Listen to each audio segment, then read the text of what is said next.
Right, good morning everybody and welcome to the latest meeting of the North Northamptonshire Executive, and I welcome those who are watching on our live feed and on YouTube, and members are required to keep their microphones muted unless invited to speak, and if you could ensure that all your electronic devices are on silent, as I am actively collecting for the chairman's chosen charity, and I'm going to be quite on it today.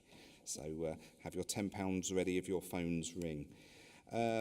So I'm just moving on to other items onto this. So regard filming, anyone wishing to film any aspects of this meeting is invited to film from the table set aside for that purpose. And I can see we have a taker at that table now, which is jolly good to see. Can I ask anyone who's choosing to film the meeting that their camera covers the entire meeting rather than the individual people that are speaking? Should I be of the view that any actions relating to filming of the meeting amount to disorderly conduct, I will advise you accordingly. If such actions continue, I will consider applying meeting procedure rule 39.3 and adjourn the meeting and ask the individual concerned to leave. I hope this will not be necessary, and I invite you to record focusing your camera on the entire meeting. So agenda item number 1, are there any apologies for absences? Thank you very much, Chair. Apologies have been received from Councillors Jill Mercer and Harriet Pentland. I've had no other. Thank you very much. So we note those. So item 2, minutes of the meeting held on the 14th of November 2024. Those minutes are in your agenda pack. They're on page 5 to 34. Are there any comments in respect to their accuracy? No. So can I have a mover to approve those minutes, please? Thank you, Councillor Howe. And can I look for someone to second that, please? Thank you very much, Councillor Rowley. So they have been moved and seconded. Can I have a show of hands, please? Unanimous, Chair. Thank you. I'll just sign those now.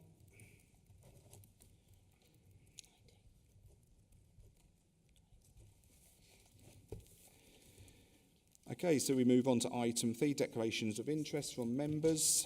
Any declarations of interest, members? No. Okay. Item 4, notifications of requests to address the meeting. There's various ones, so I won't go through them all, but I will call you in as and when you have indicated that you wish to speak. So we move on straight away with item 5, Commission of Substance Misuse Services for North Northamptonshire, and I would like to invite Councillor Dorothy Maxwell to address the meeting. Councillor Maxwell, I'm sure you are aware you have a maximum of 3 minutes. And if you can keep your questions on the item of business, please.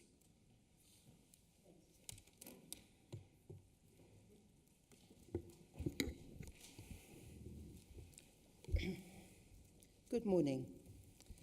Reading this report, I do not think people realise we spend 3.19 million on substance misuse. Clearly, this means that the public health budget has to fund this. Is this correct?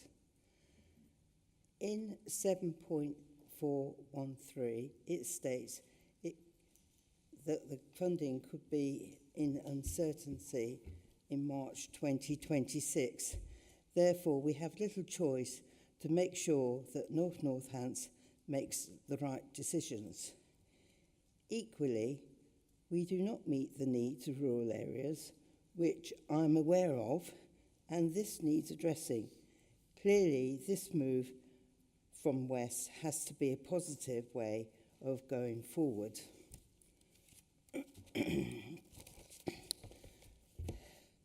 One would hope that we can reduce the number of people who require help, and working with agencies and the police, you would hope that you would make inroads.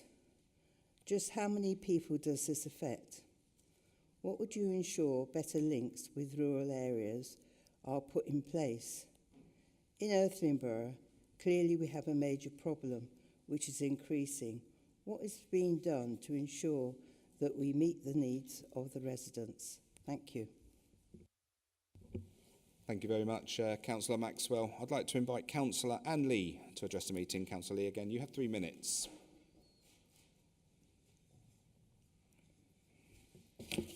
Thank you, Chair. This report is about the commissioning process of substance misuse services for North Northants from the 1st of April 2026 onwards. In 2023, last year, we discussed at the Health Scrutiny Committee the benefit of giving patients a dual diagnosis, those who need it, and for treating both mental health issues as well as the addiction. But that is apparently not being acted on in practice until 2026. Instead of working together, the addiction and mental health services are sending patients back and forth, disputing who should treat the patient first. Someone seeking mental health support while drunk is sent to addiction services, but addiction services decline patients with serious mental health issues.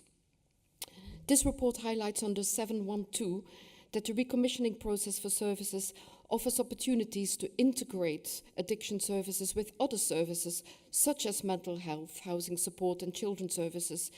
This implies that, or it acknowledges that these mental health services are not yet integrated and won't be integrated into addiction services from April 26 until April 26 onwards. Anyone who listened to the 2024 Wreath lectures on BBC4 in the last fortnight will have heard how Dr. Gwen Atchit expounded on 4 questions about violence. Is violence normal? Aren't they all evil? Does trauma cause violence? And can we change violent minds? Based on her research, recidivism among convicted criminals is more prevalent among drug users who steal and rob others for their latest fix. It is higher than recidivism among offenders who committed very violent acts.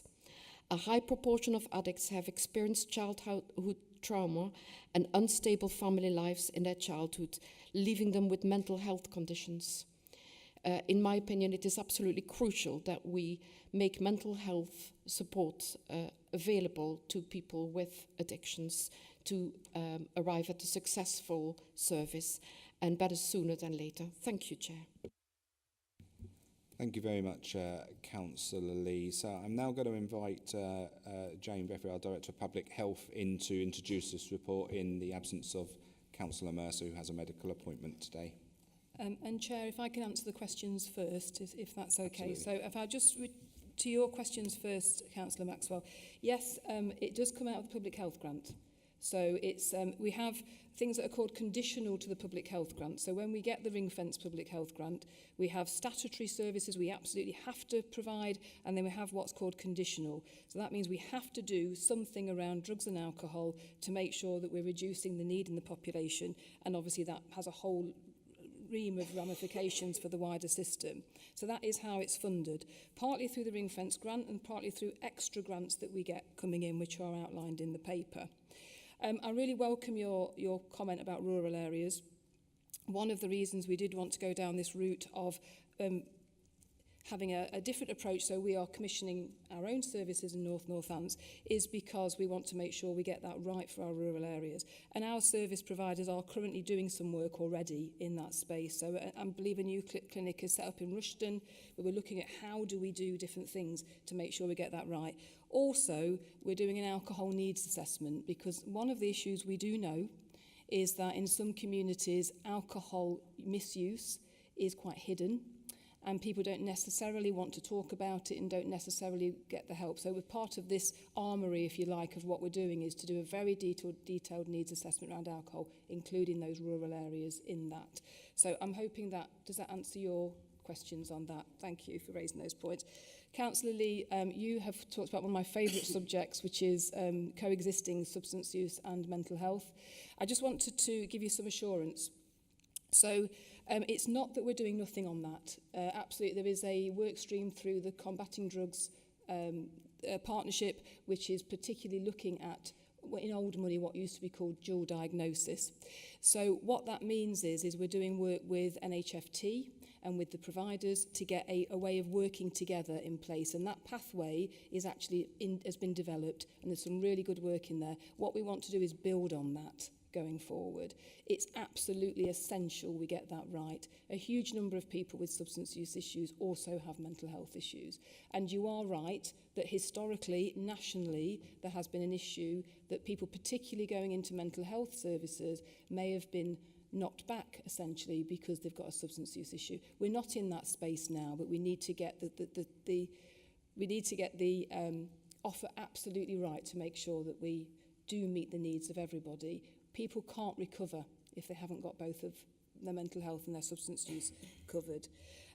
Also, you talked about integration, so I just wanted to give you some more assurance on that. We are already integrating services.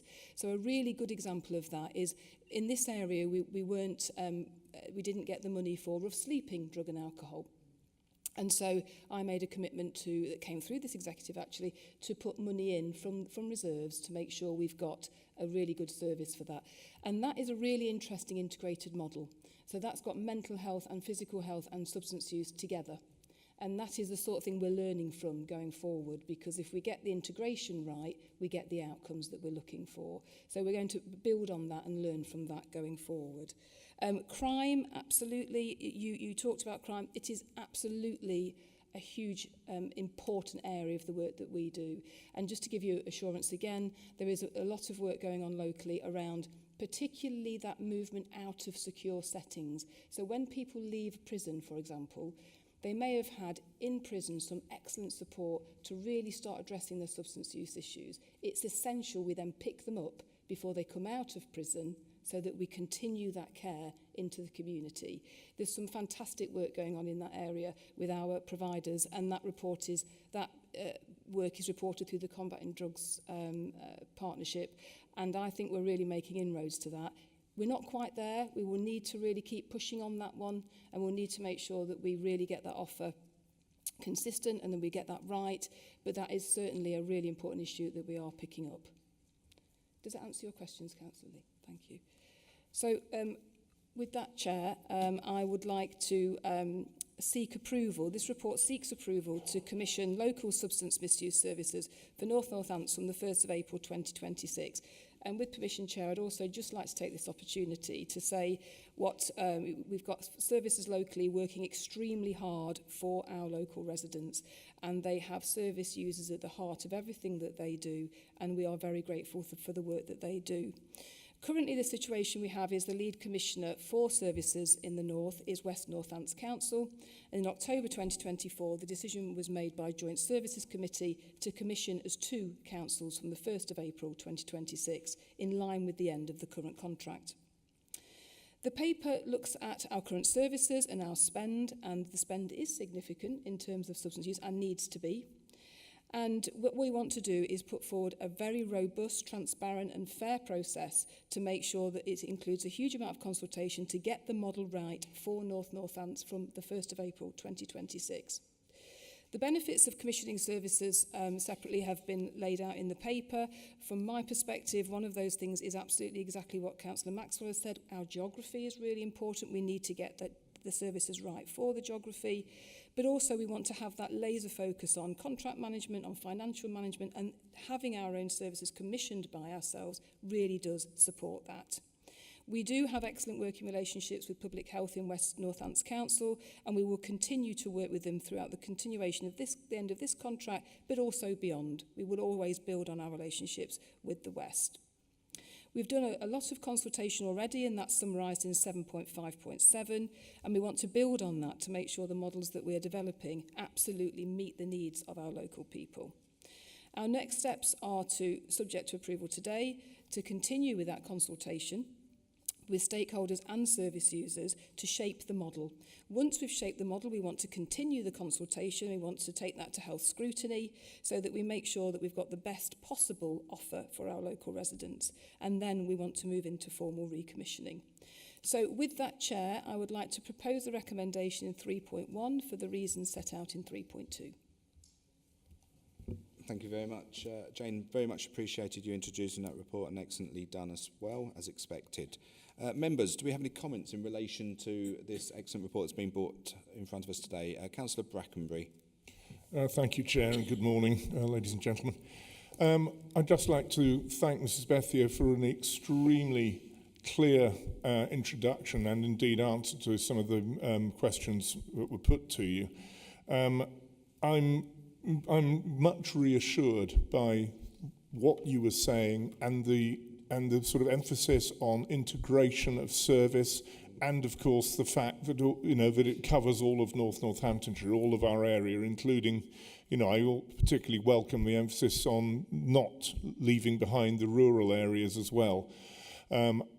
As I sometimes observed in this forum, it's quite easy to overlook rural deprivation and, of course, other issues in rural areas which are less obvious, perhaps more hidden, than they are in a larger, more urban area where such things are perhaps more obvious. So I really welcome the report. I welcome all the hard work that you and your team have put into it. And I do think that the whole holistic approach that you're endorsing is really very much to be welcomed. Thank you, Chair. Thank you very much, Councillor Brackenbury. Councillor Edwards. Thank you, Chair. And like Councillor Brackenbury, Jane, thank you very much. They were really comprehensive answers, and I feel pleased that this is in the report. And the acknowledgement about mental health and substance misuse, it does go hand in hand, I think, and to be able to work together and not cut off anybody that perhaps has mental health that is using substances is correct, because the knock-on effect of that is quite severe. And so I really welcome this report, and thank you. Thank you very much, Councillor Edwards. Councillor Rowley. Thank you, Chair. Yeah, just like to echo what's already been said, really. It is important that we acknowledge the rural areas to make sure that they're getting the support they need, and also the harmonisation of the support of substance abuse and mental health is welcomed as well.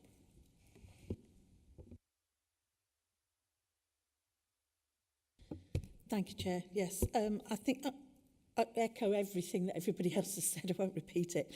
But I think one of the important things here is that we're bringing this service back into our own control so that we are fully aware of what's going on. And under your sort of guidance, Jane, as Director of Public Health, I know that the service will thrive, and it has done with you at its helm, and Councillor Mercer as well. So yeah, I'm delighted that it's come back into it is coming back into our control. We're able to direct those funds exactly where they're needed within North Northamptonshire, and I think that's really important. Thank you. Thank you very much, Councillor Howell. Yeah, so look, it's fantastic. It's a really good paper to bring forward. Addiction is a very complex issue, which has very various strands that it involves, and it also stretches across all generations, from young right through to old as well. And what I do like is how we will have that, and I think I coin your words, that laser focus upon our demographic over here. Our needs are slightly different, I would suggest, to other areas. So it's good that we got that degree of control, and I'm absolutely confident that this is a positive move for this authority, and that's why I will support this paper fully. So based on that, did you want to sort of wrap up on any of the comments that have been made to you, Jane? If I could, Chair, just quickly respond to something Councillor Brackenbury mentioned. So just to go back to rural health needs, I think it's just really important to say that, sponsored by Councillor Howes, we are also doing a rural health needs assessment in public health, and that is looking at a whole range of different issues to make sure all of our offers are right, and we understand that. It is extremely important that our entire geography is considered. That's it, Chair. Thank you. Thank you very much. So can I have someone to move that report, please, for me? Councillor Howell, thank you very much. And can I have a seconder, please? Councillor Howell, thank you very much. So we've got a mover and a seconder, and your recommendations are set out on page 36 of the agenda packs. Can I have a show of hands, please? Unanimous, Chair. Thank you. So we now move on to item 6, stock condition and workspace transformational capital investment. At this point, I'd like to, no, I won't, yes I will, I'd like to invite Councillor Lynn Buckingham to address the meeting. Good morning, and thank you for the opportunity to speak. Obviously, this is a significant piece of work that's going to be going on. A lot of strands within it. Whilst I welcome the report, I also want to urge caution that any consultation that's done also includes the communities that some of the buildings that we will be losing or repurposing or selling, that there is good consultation with the communities. And before that, we look at how we make the best use of that, whether or not it's for housing or, for example, North Northampton House at Thrapston would make a wonderful school, secondary school, which is we're crying out for. So, you know, those thoughts, but also the procurement of the work that's going to be done, because what we've been seeing in the past is that some of the work that's being done is not of an acceptable standard. If you want an example of that, within this building there is the changing places toilets, which had not long been finished but have started to have problems. So again, it's making sure that procurement is sustainable and done in the right way, please. Thank you. Thank you very much, Councillor Buchan. I note your comments, and sometimes when you embark upon these building projects and modernisations, there is issues. I mean, this building as a whole, you know, under the Labour administration before, it leaks like a sieve. As we all know, we've had to move out of here on several occasions. However, we'll all try and do our best to make sure everything works properly. I'd like to invite Councillor Binley to introduce the report, please. Thank you very much, Chair.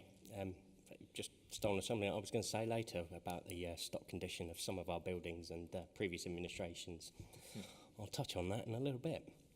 Introduce the report, Mr. Binley. Thank you very much, Councillor Buckingham, for your comments with regards to urging caution, of course, and the consultation/discussions with the communities.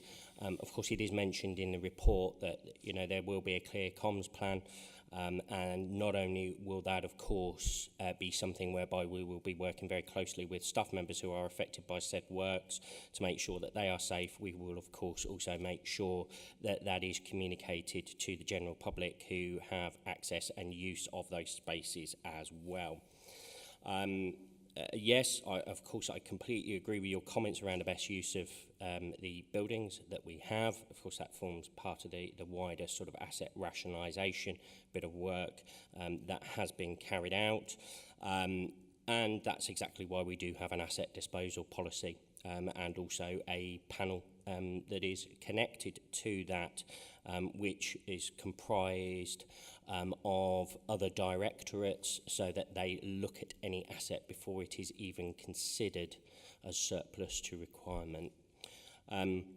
With regards to your comment about the changing places toilet downstairs, that's something that we'll have to look into, because that's news to me. So we will pick that up offline. So on that note, I will go into introduce the report generally. So the report seeks approval to deliver the proposed project, which will improve the listed corporate office spaces, in turn allowing them to be better utilised and improve the overall condition of the building stock. The report seeks permission to procure the works. Chair, I think it's pertinent at this point, given the selective style of certain media coverage this week on this subject, whereby, you know, it's missed some really critical bits of information about this. It's been very, very selective. I feel it's important to clearly state why we need to do this work, so the public are under no illusions as to why these works are justified and should not be lulled into taking clickbait headlines on face value and some unfortunate posts also by opposition members. As we know, we have started the important task of consolidating properties and repurposing unused/surplus to requirement buildings as part of the asset rationalisation project. We now have the task of future-proofing the ones that will be retained for public and staff, ensuring we are making staff accessible in the community as well. A significant amount of work has gone into the asset rationalisation, which in turn will save costs by reducing the buildings we have being used by staff, which will save on things such as energy usage, maintenance, and so on. This report is ultimately an invest to save. The stock condition and workspace transformation was considered as part of the asset rationalisation group that falls under scrutiny. We have a duty to improve our buildings given that some of them have very poor EPC ratings, and where works were not carried out, and this is where I was talking about earlier, Chair, by the legacy authorities.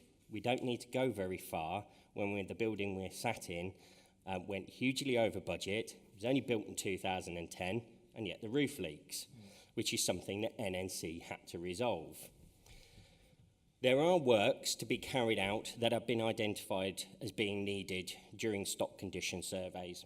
The priority works will be completed at Corby Cube, Corby Enterprise Centre, Corby Innovation Centre, William Knibb, Bowling Green Road and Haylock House.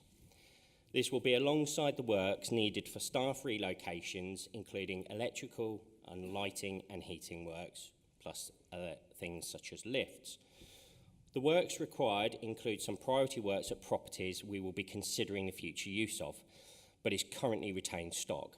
We will, of course, need to make sure the buildings are maintained to a safe standard so they don't become dilapidated. Some of the priority works must be completed as soon as possible due to their very nature.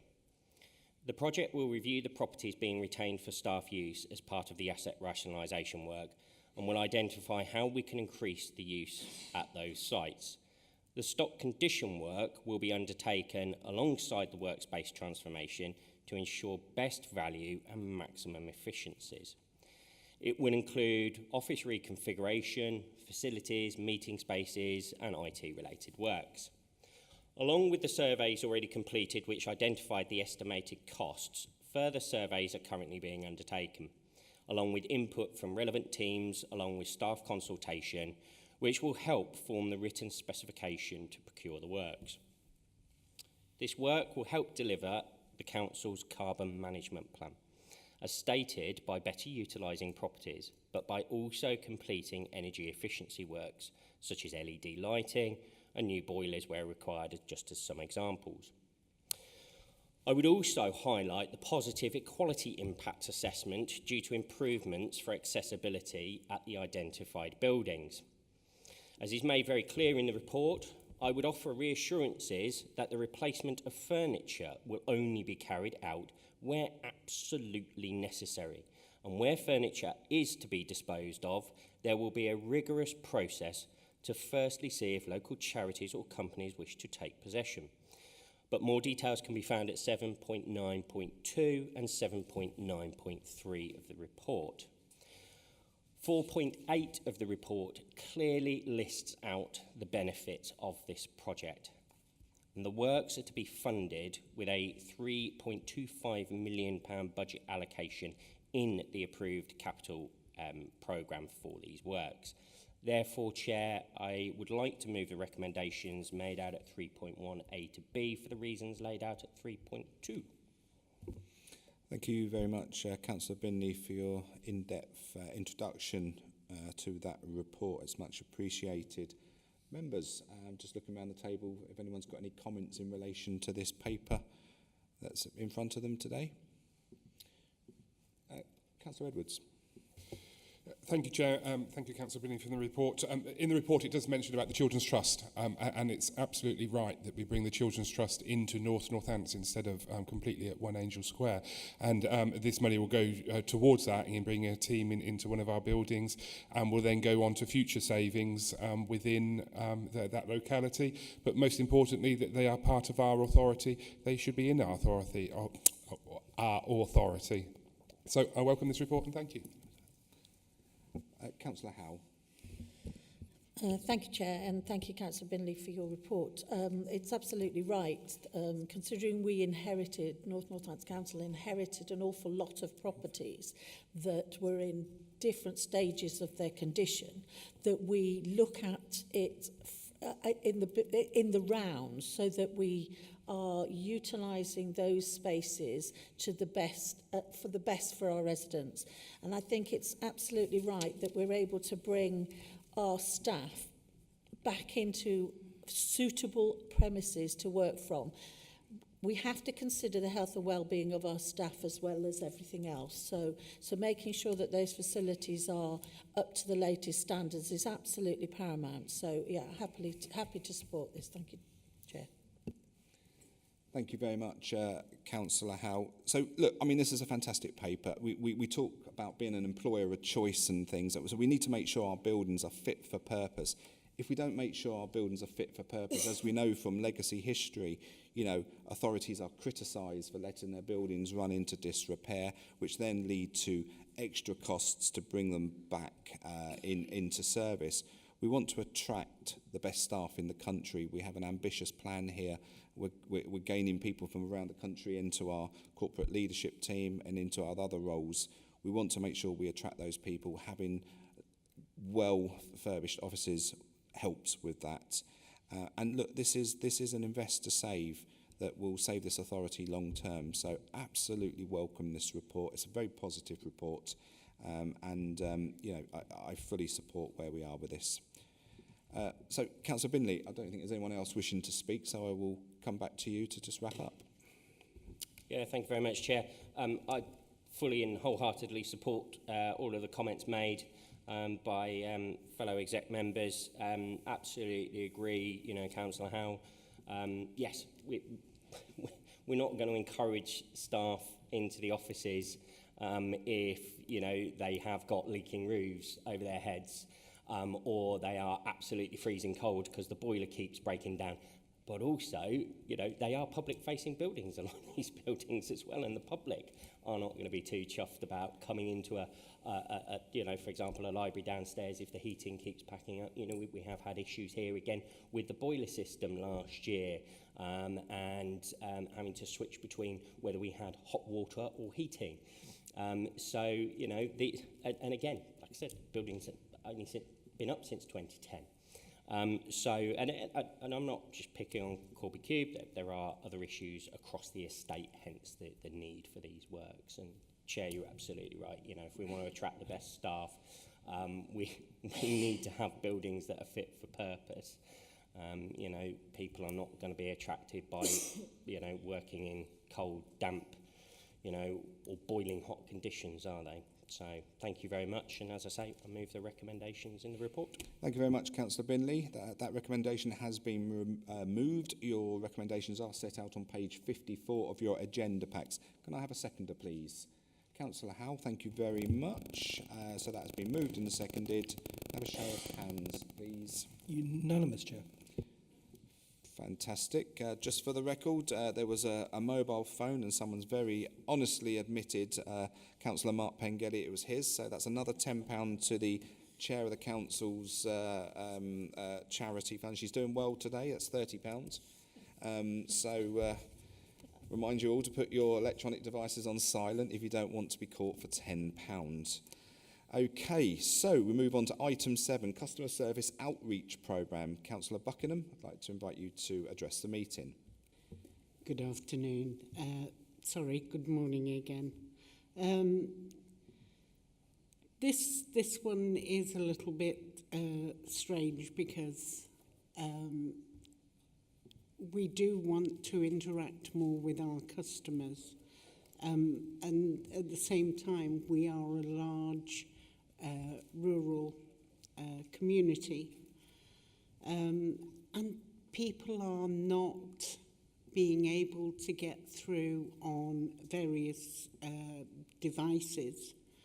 I know the work that's been done here, but as it tells us in 5.8, the total of hours that the pilots have been working is 12 hours over a month. And that's not in one place, that's in 6 places. So, you know, the amount of time that people can see face-to-face somebody, and we all have to interact. But whether or not it's picking up the phone,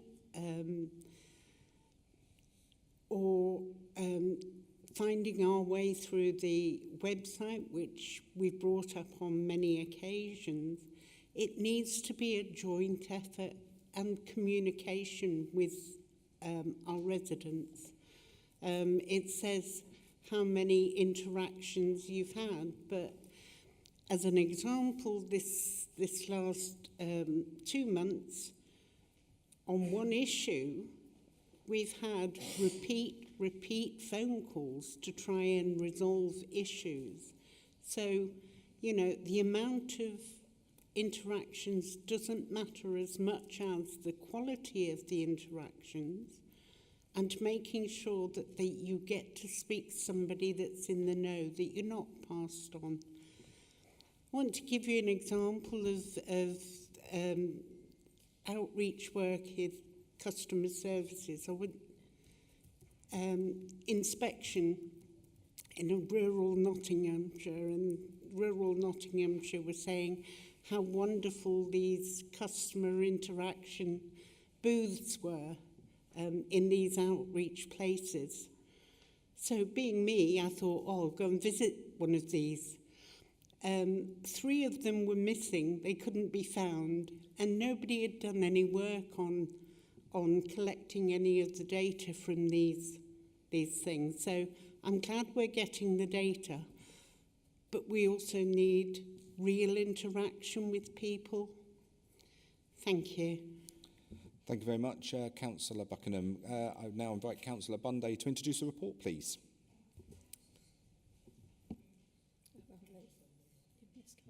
Sorry, Councillor Lee, beg my pardon.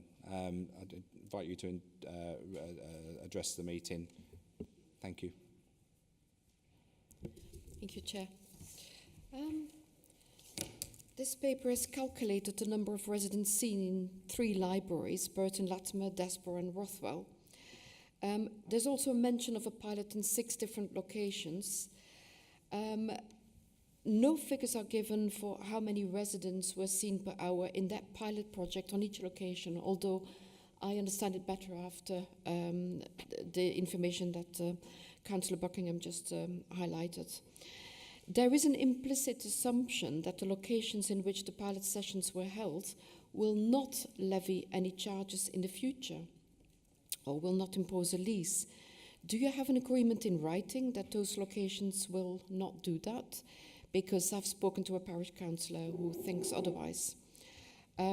So before final decisions are made, that should be taken into account.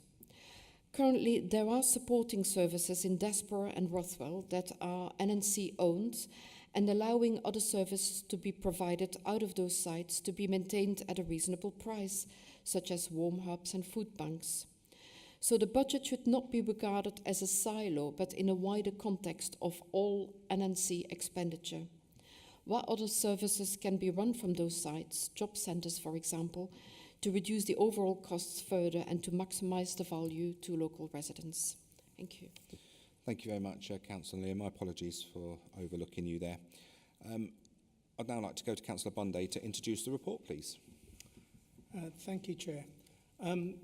Just addressing some of the points raised. Yes, some of the data is incomplete with regard to the pilot scheme. I appreciate that. With regard to what services, other services we can offer, Citizens Advice Bureau. Citizens Advice are their own autonomous organisation, so they can decide where to go and what to do. Commenting on Councillor Buckingham's comments, I totally agree that we must allow customers to interact in whichever way they feel is the right way for them and the most comfortable way. And by offering lots of different channels, then hopefully we can actually leave the channels free that other people want to use. And yes, I do agree that at the moment the system, our customer service system, isn't perfect and it's got a long way to go, and we will continue to improve it going forward. Moving on to the report, this report outlines a key proposal for transforming our approach to customer service outreach. Over the past 2 years, we have made significant strides in harmonising and modernising the customer service provision across North Northamptonshire. This has been driven by 2 critical transformation projects, the implementation of a unified telephone system and a single customer relation management system. Having successfully concluded these projects, our focus now shifts to maximising their benefits and ensuring equitable service delivery across our entire region. Equality of service is the cornerstone of our commitment to residents, and this report outlines a proposal to outline service provision through an expanded customer service outreach programme. When North Northamptonshire Council was established in April 2021, we inherited 3 customer service outreach hubs within the former Kettering area. These are located at community-managed libraries in Burton Latimer, Desborough and Rothwell. While these hubs have served their communities, several challenges have emerged. Customer footfall at these locations has declined, averaging just 4 customers per session or 1.5 customers per hour. The annual cost of providing this service is just over £39,000, which equates to £65.30 per customer interaction. To address these challenges, a pilot outreach programme has been introduced, which is both more agile and cost-effective. The pilot leverages high footfall using familiar locations to serve more customers efficiently while better utilising staff time and resources. Early findings indicate that this model offers substantial benefits, including broader geographical reach, improving access to residents in underserved areas, strengthened partnerships with local organisations, and enhancing overall value of outreach. This report recommends extending the customer service outreach programme to include more locations across North Northamptonshire. By broadening our reach, we can ensure that residents in the south and north of the area have access to the same level of service. The revised programme will address the current geographical inequalities. This proposal reflects our commitment to deliver high-quality service while ensuring value for money. But, Chair, before I move to the formal proposal, sadly, the EAP that was going to discuss this matter didn't take place last Friday. So I would invite the views of the Executive. Thank you, Chair. Thank you very much, Councillor Bundy. I just have a quick question, just for clarification. The EAP didn't take place. Why was that? Lack of attendance, I'm afraid. Okay, thank you for that. Members, do we have any comments in relation to this paper? Councillor Howes. Yeah, thank you, Chair. So I have to be honest. I've got reservations about this paper. Fundamentally, it's talking about pulling services that are currently in place, although they're not in place, ironically, because actually we've not been in the Desborough Library for a little while. But it talks about pulling services that are currently set up with lease agreements and replacing it with something that isn't at the moment concrete. So, you know, in the ward that I serve, we don't have an exact definitive plan as to what is going to be replacing the service that we are talking about withdrawing.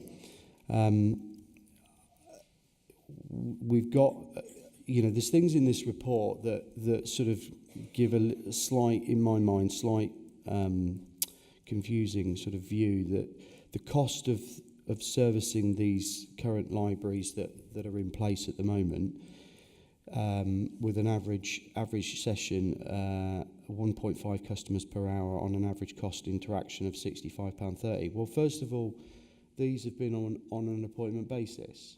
So I know for a fact that these libraries are getting people walking in because customers are not aware of when we're supposed to be in these customer service centres. The point of having an appointment is a barrier. It's ironic that within the drop-in facilities, the trial period, they are not on an appointment basis, and we've noticed that the interaction is higher, which, you know, quelle surprise. You know, so we've not got a fair representation in my mind. It talks about, as an example, it talks about the cost of being £39,179 for providing the service on an annual basis, and it talks about the cost of the staffing, as if we're going to remove the service and then those members of staff are going to be relieved from their duties. Well, they're not going to be relieved from their duties. They're obviously going to carry on as customer service representatives in different locations and operating on the hub scenario. So it's misleading. I just think we ought to, if we're going to pull away from the 3 libraries that we've got in place, and by the way, we've got lease agreements here to the tune of about 20 grand that we're not going to man, which you could argue is a terrible use of council expenditure. If we're going to pull away from this, we need a concrete, definitive idea of what is exactly going to be replaced. Because in my ward, there is, as far as I'm aware, there's no particular other place in Desborough where we could operate such a service. So, you know, unless somebody can be very clear with what we're going to replace it with and the structure that it's going to have, I can't support pulling the service away, I'm afraid. Thank you. Thank you very much, Councillor Howes. Councillor Howe. Thank you, Chair. Yeah, actually, I would like to pretty much echo what Councillor Howes has just said. I totally agree that we should be offering this service throughout the whole of North Northamptonshire because it needs to be more accessible to all of our residents. But we do have a lease in place until May 2027, and it seems, as Councillor Howes says, it seems bizarre to just continue to pay the lease and not provide the service in those premises. I do think we should continue to run the pilot. I think we probably need to think about the service that's offered in these existing ones and make that more ad hoc rather than having to do it by appointment, so we can compare apples with apples. So realistically, Chair, I think we need to probably defer this to wait for a plan coming forward as to how we're going to ensure that the service is provided throughout the whole of North Northampton whilst not affecting any existing residents. Thank you very much, Councillor Howe. Councillor Binley. Thank you very much, Chair. I completely agree with Councillor Howes as well. You know, I've got concerns with regards to the locations that we are looking at, especially as we have, you know, just touched upon the whole bit of work around asset rationalisation. There are some of our buildings whereby we are going to be withdrawing frontline staff, and therefore we're going to be looking at alternative locations. But you know, my concern is when we look at the distribution here, we're looking at more outreach programs in the places where we already have that customer-facing footprint, and we're drawing it from our other more isolated communities. You know, whilst I welcome the proposal to look at outreach in Oundle and Morsley, I don't welcome the prospect of coming out of places like Rothwell and Desborough.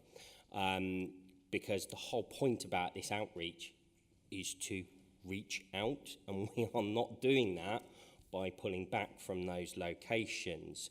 And the appointment bit that Councillor Howes makes is absolutely spot on. It's just a barrier.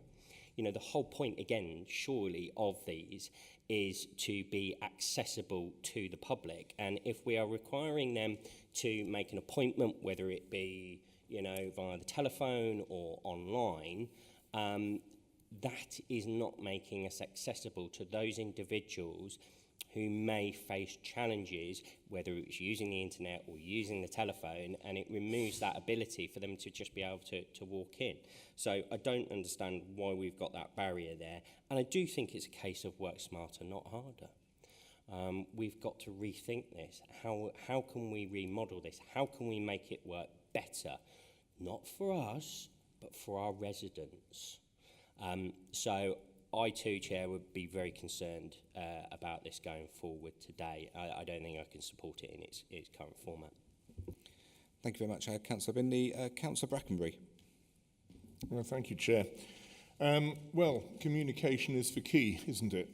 And as it's rightly observed in the paper, there are quite high levels of internet accessibility for most of the people that live in Northamptonshire. But it is interesting, or Northamptonshire, but it is interesting, Chair, that the report mentions that it's only about 54% of adults aged 75 and over regularly access the internet.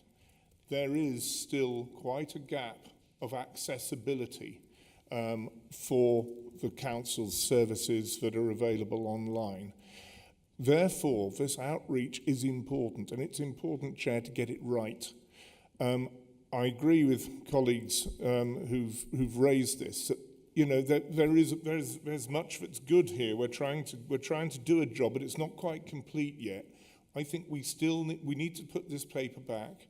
We need to consider all of Northamptonshire and the offering that we can provide our residents throughout the area. You know, not just in the various service centres we currently offer, nor yet in just the pilot that's been put forward, which I welcome. It's good, but we need to just take a step back, rethink, and come back with a plan for the whole area which will work. And obviously, I do take the point about existing commitments and existing lease operations and phone lines and things that were already bought and paid for. Of course, that would be a waste if we step back from those. So step back, think again. Thank you very much, Councillor Brackenbury. Just looking around the room, any further contributions? Councillor Rowley.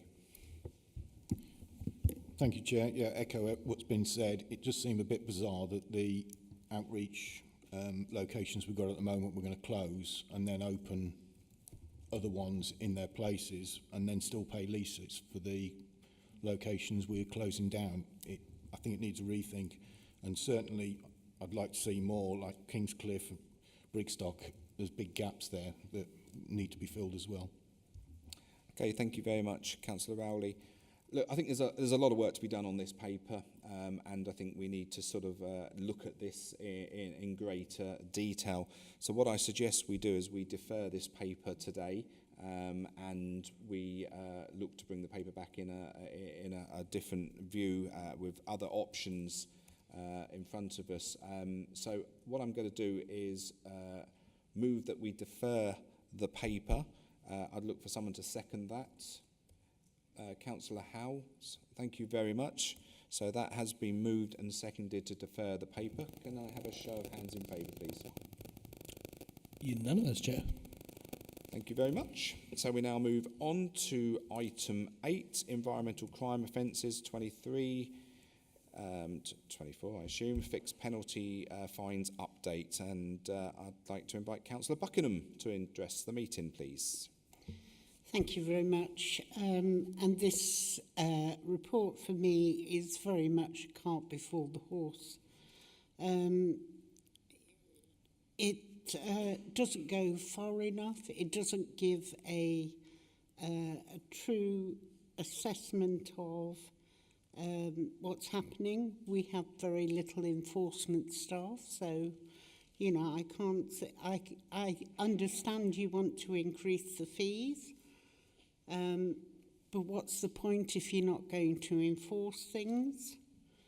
Environmental crime isn't just littering, graffiti, fly tipping. It's a bigger picture.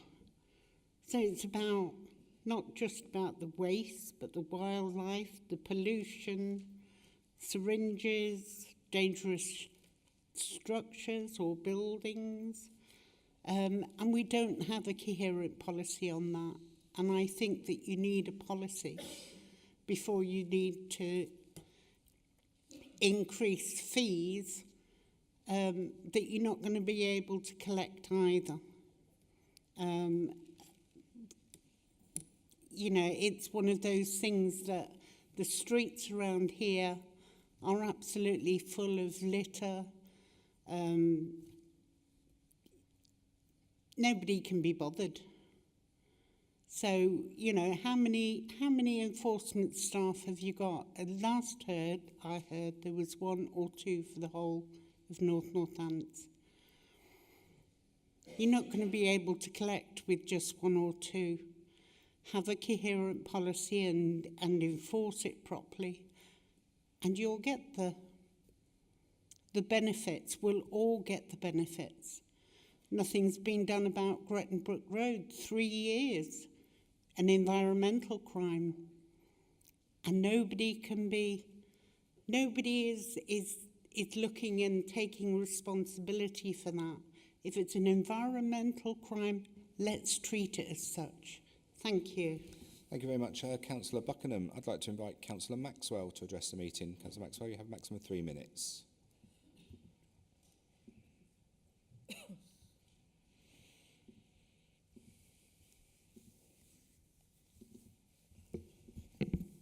Hello again. In reading this report, I'm pleased that we're doing something about fly tipping and graffiti. However, how many officers are involved in North Northants? You have 2 large signs on wheels which do not have a vehicle to take them away. Wellingborough near Tesco's, Thrapston on the Oundle Road. What are we doing about this? Graffiti is a problem. How many people have been fined? People leaving their items on the side of the road is a problem, but how do we maintain this?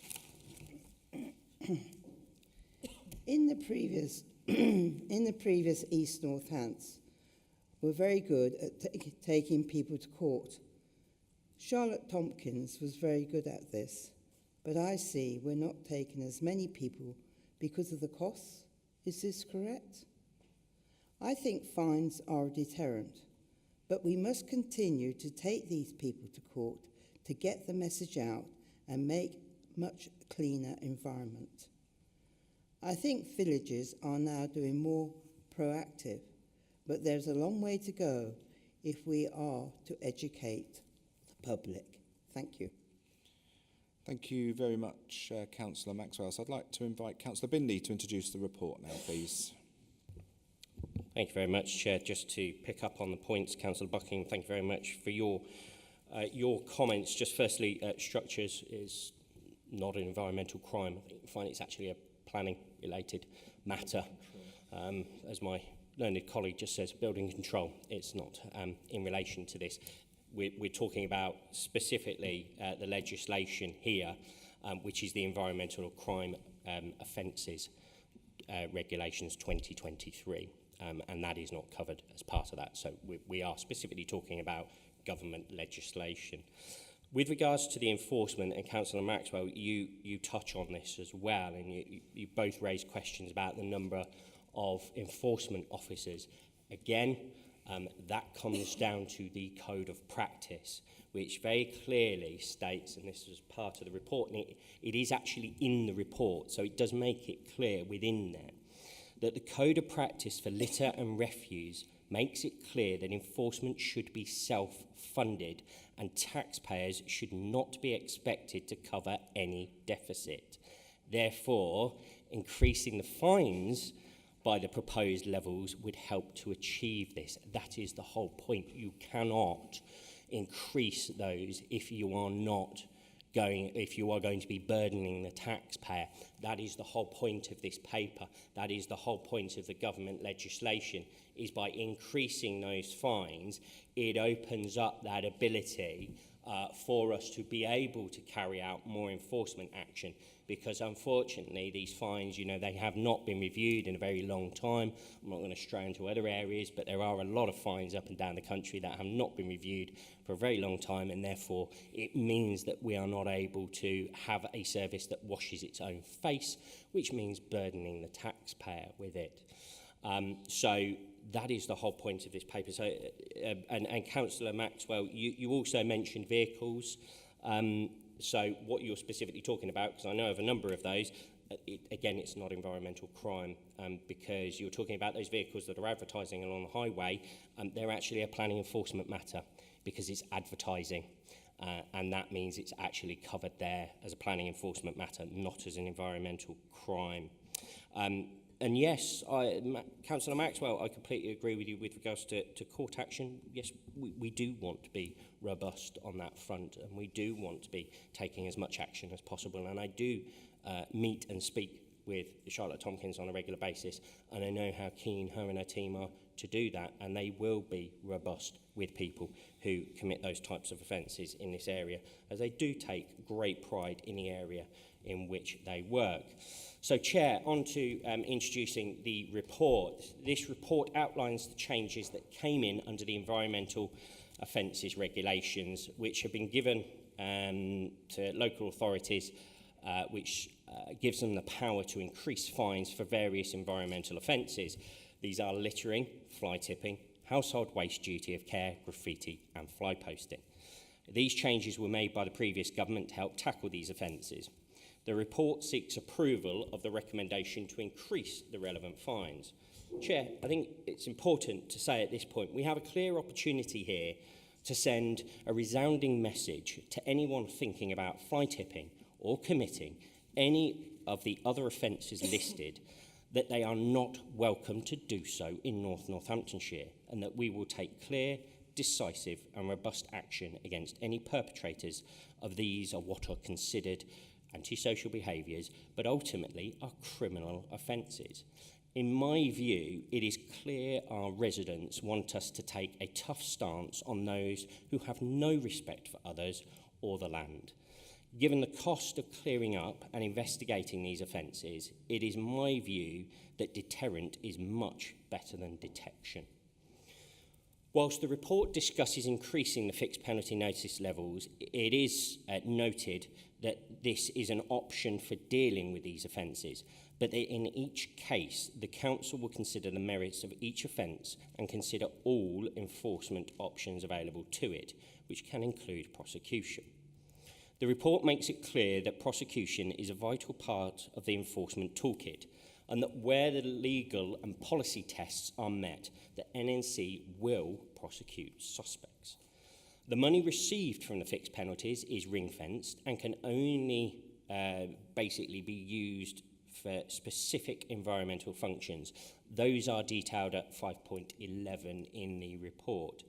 Some key actions that will support a more robust approach are increased use of CCTV, encouraging residents to report incidents, ensuring prosecutions are processed in a timely manner, strengthening partnership agency collaboration, further data analytics, and also, a very key point, educational campaigns to change behaviours. Councillor Maxwell touched on that earlier. Offering a fixed penalty is an alternative disposal method to the offence in question, and by paying the fine, it does not result in a criminal record. So anyone opting not to accept an FPN will be prosecuted through the courts and face the risk of a criminal record. FPNs are not offered to reoffenders or other types of offences, such as large-scale fly tipping, businesses committing those offences, biohazard material, and so on. Those are, again, they're detailed in slightly more detail at 5.16 within the report. And the Council will enforce those through prosecution. These offences are enforceable on private land as well, so we will continue to work with landowners, especially farmers, who are hit particularly hard with this type of offence. Personally, I would disagree with 5.24 of the report, and I do not believe that fly posting in the area is not a problem. I have been contacted by many elected members in the area about this issue, so I do believe that the increase in the FPNs will enable a more frequent and robust enforcement action in this area. The recommendation is to adopt option 2 as detailed at 5.4 in the report, which is to increase the fines issued to the maximum allowable amount. So that's the maximum allowable amount in legislation. We must remember, ultimately, that it is a small minority of people that are committing these offences. The vast majority of people in Northamptonshire are law-abiding and respectful citizens. This is just a small minority of people who are, causing this blight on our area. I would also encourage the public to report fly tipping and other offences using the NNC website, and where they witness the offences and have obtained evidence safely, that they report this to the council to help effect a successful sanction against the suspect. Chair, I just would flag an error at 6.2 of the report. It reads November 2024. It should actually be January 2025. Therefore, Chair, I now welcome the views of the other members of the executive. Thank you very much, Councillor Binley, and I think you articulate your report well. I'd like to, at this point out that we have a very, very good waste enforcement team, and they work tirelessly to ensure that we enforce against fly tipping across our region. But they don't just do that, they do a lot of other stuff. But the fly tipping bit that is the bit that gets me. It is absolutely one of the worst types of crime that you can possibly think of, environmental crime, because quite often, some of this stuff that is tipped is contaminated, contagious type stuff, which is just not acceptable. And my view is, whilst we have this policy in place, I would encourage our team to look at prosecuting people who do fly tip in our rural and in our areas up and down this region. I think it is an unacceptable crime, and I think the deterrent of getting a criminal record should be enough to start to deter people who may just think, I might just get away with this and be able to dump this rubbish in this lay-by, this traffic lay-by, or this farmer's entrance to the field, or on some private land. This is not a victimless crime. We all pick up the cost of that through tax-paying citizens, and we need to send that very clear message here in Northamptonshire that they're just not welcome. And if you get caught, there's a high probability that you will get a criminal record for fly tipping, and so they should. We have many resources at our disposal, some of them overt, some of them covert, and I suggest that we look to use all of those and look to educate people as well, in the respect that, if you are got some rubbish in your garden and you choose a contractor to come and take that rubbish away from your garden, please make sure that they've got a waste carrier's licence and they're a reputable company, because if they're not and they decide to dump that down some beautiful rural country lane somewhere in Northamptonshire, and we find your details in that rubbish, then we're going to come knocking at your door, and that's going to pose a very difficult conversation for yourself. So please, we need to stop fly tipping in the area. We need to make it a serious sort of offence where we do take people to court, and I know that our waste team will do this if the bar is met on that, and I wholly support this paper. The funding that will come in from the additional costs to the fixed penalty notices, I'm sure will be very welcomed in helping to resource some of this blight on our beautiful rural region. Councillor Brackenbury, I see you want to speak. Well, thank you very much, Chair, and thank you for your eloquent words, because I agree with everything that you've said. Yes, 5.24, I picked up on that as well. I don't agree with the paper on this. Graffiti is a low-scale problem within the district. Drive down the A14 heading towards Huntingdon as you approach Thrapston. There is a big retaining fence just as you go over the River Nene, whichever. And it's covered in graffiti. It does not send a particularly attractive signal to the thousands of people who go up and down the A14 every day. And on a wider point, Chair, we want Northamptonshire to be an attractive place to come to live, to come and be a tourist, to work. We want it to look at its best. And if the whole of the roadsides and the farmers' entrances and so on are filled with rubbish, whether it's littering or whether it's fly tipping, it does not really give that impression. And we've all seen the amount of litter that is on the side of the roads.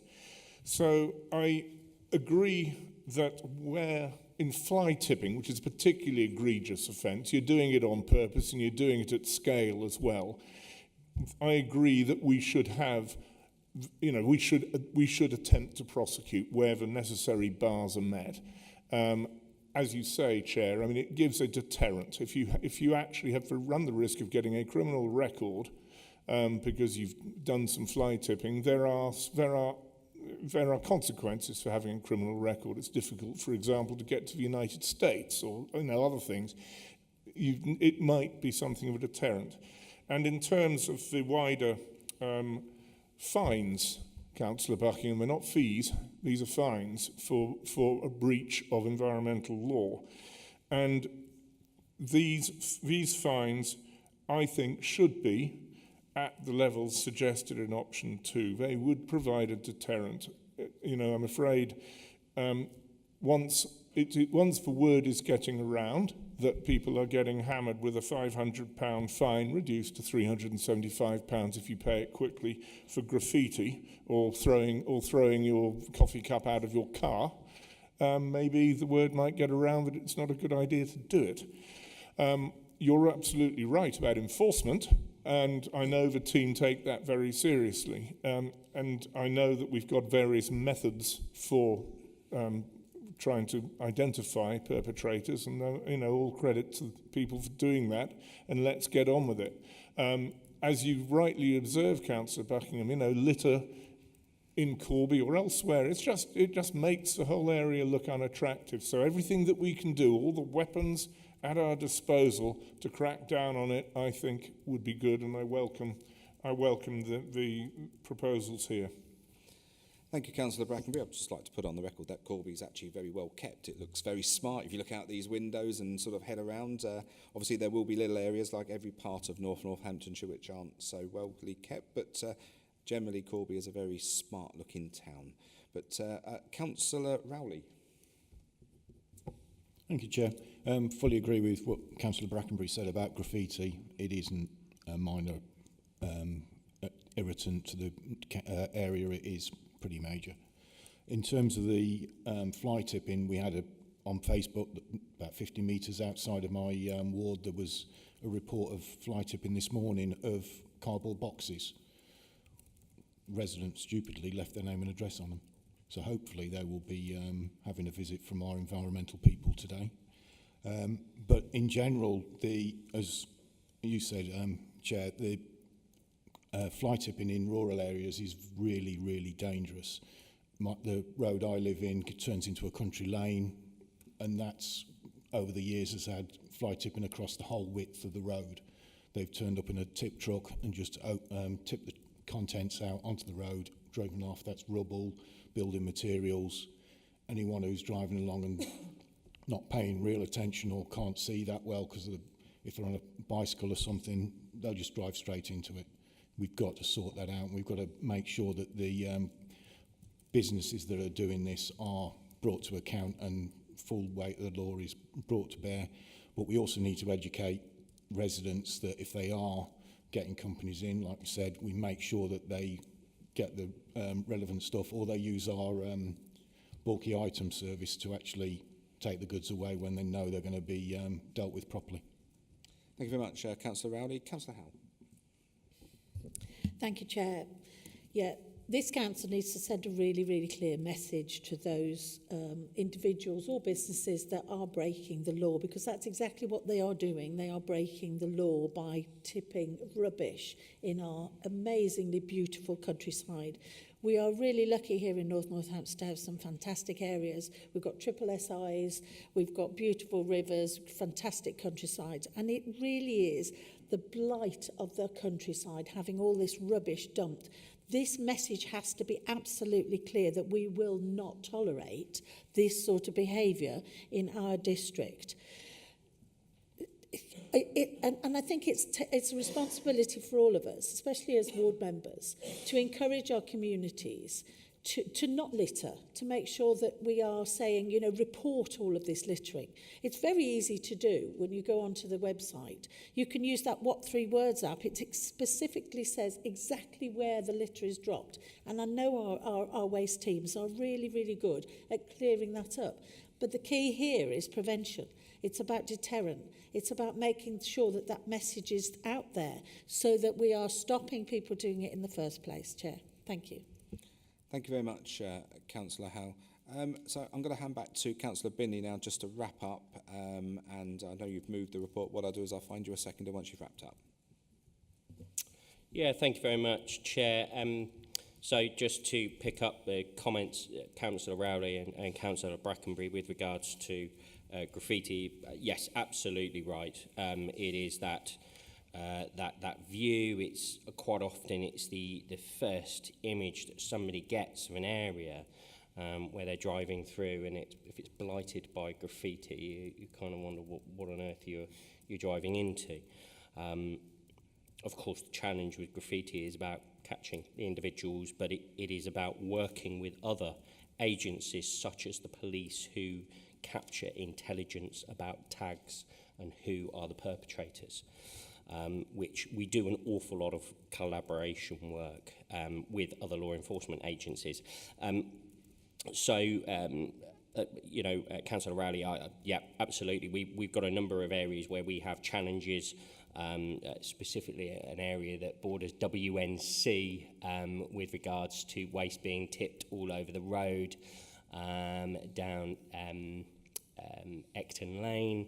And we have our officers actively engaged in operations at that location, along with WNC and Councillor Howe. Yeah, I fully support everything that you said, so thank you very much for those comments. Chair, I just will quickly reinforce just a few bits, because they have been touched on. You know, we do have our household waste recycling centres. There is one always open 7 days a week in this area.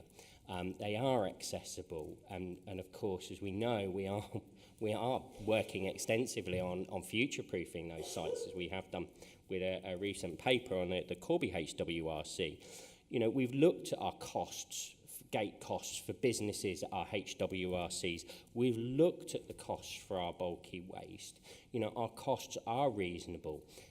We have compared against other local authorities who offer some of these services free of charge to see whether there's any correlation versus those that offer those services free of charge versus the fly tips and littering offences that happen in their areas. Unfortunately, there is absolutely no correlation with there being absolutely any reduction in those offences.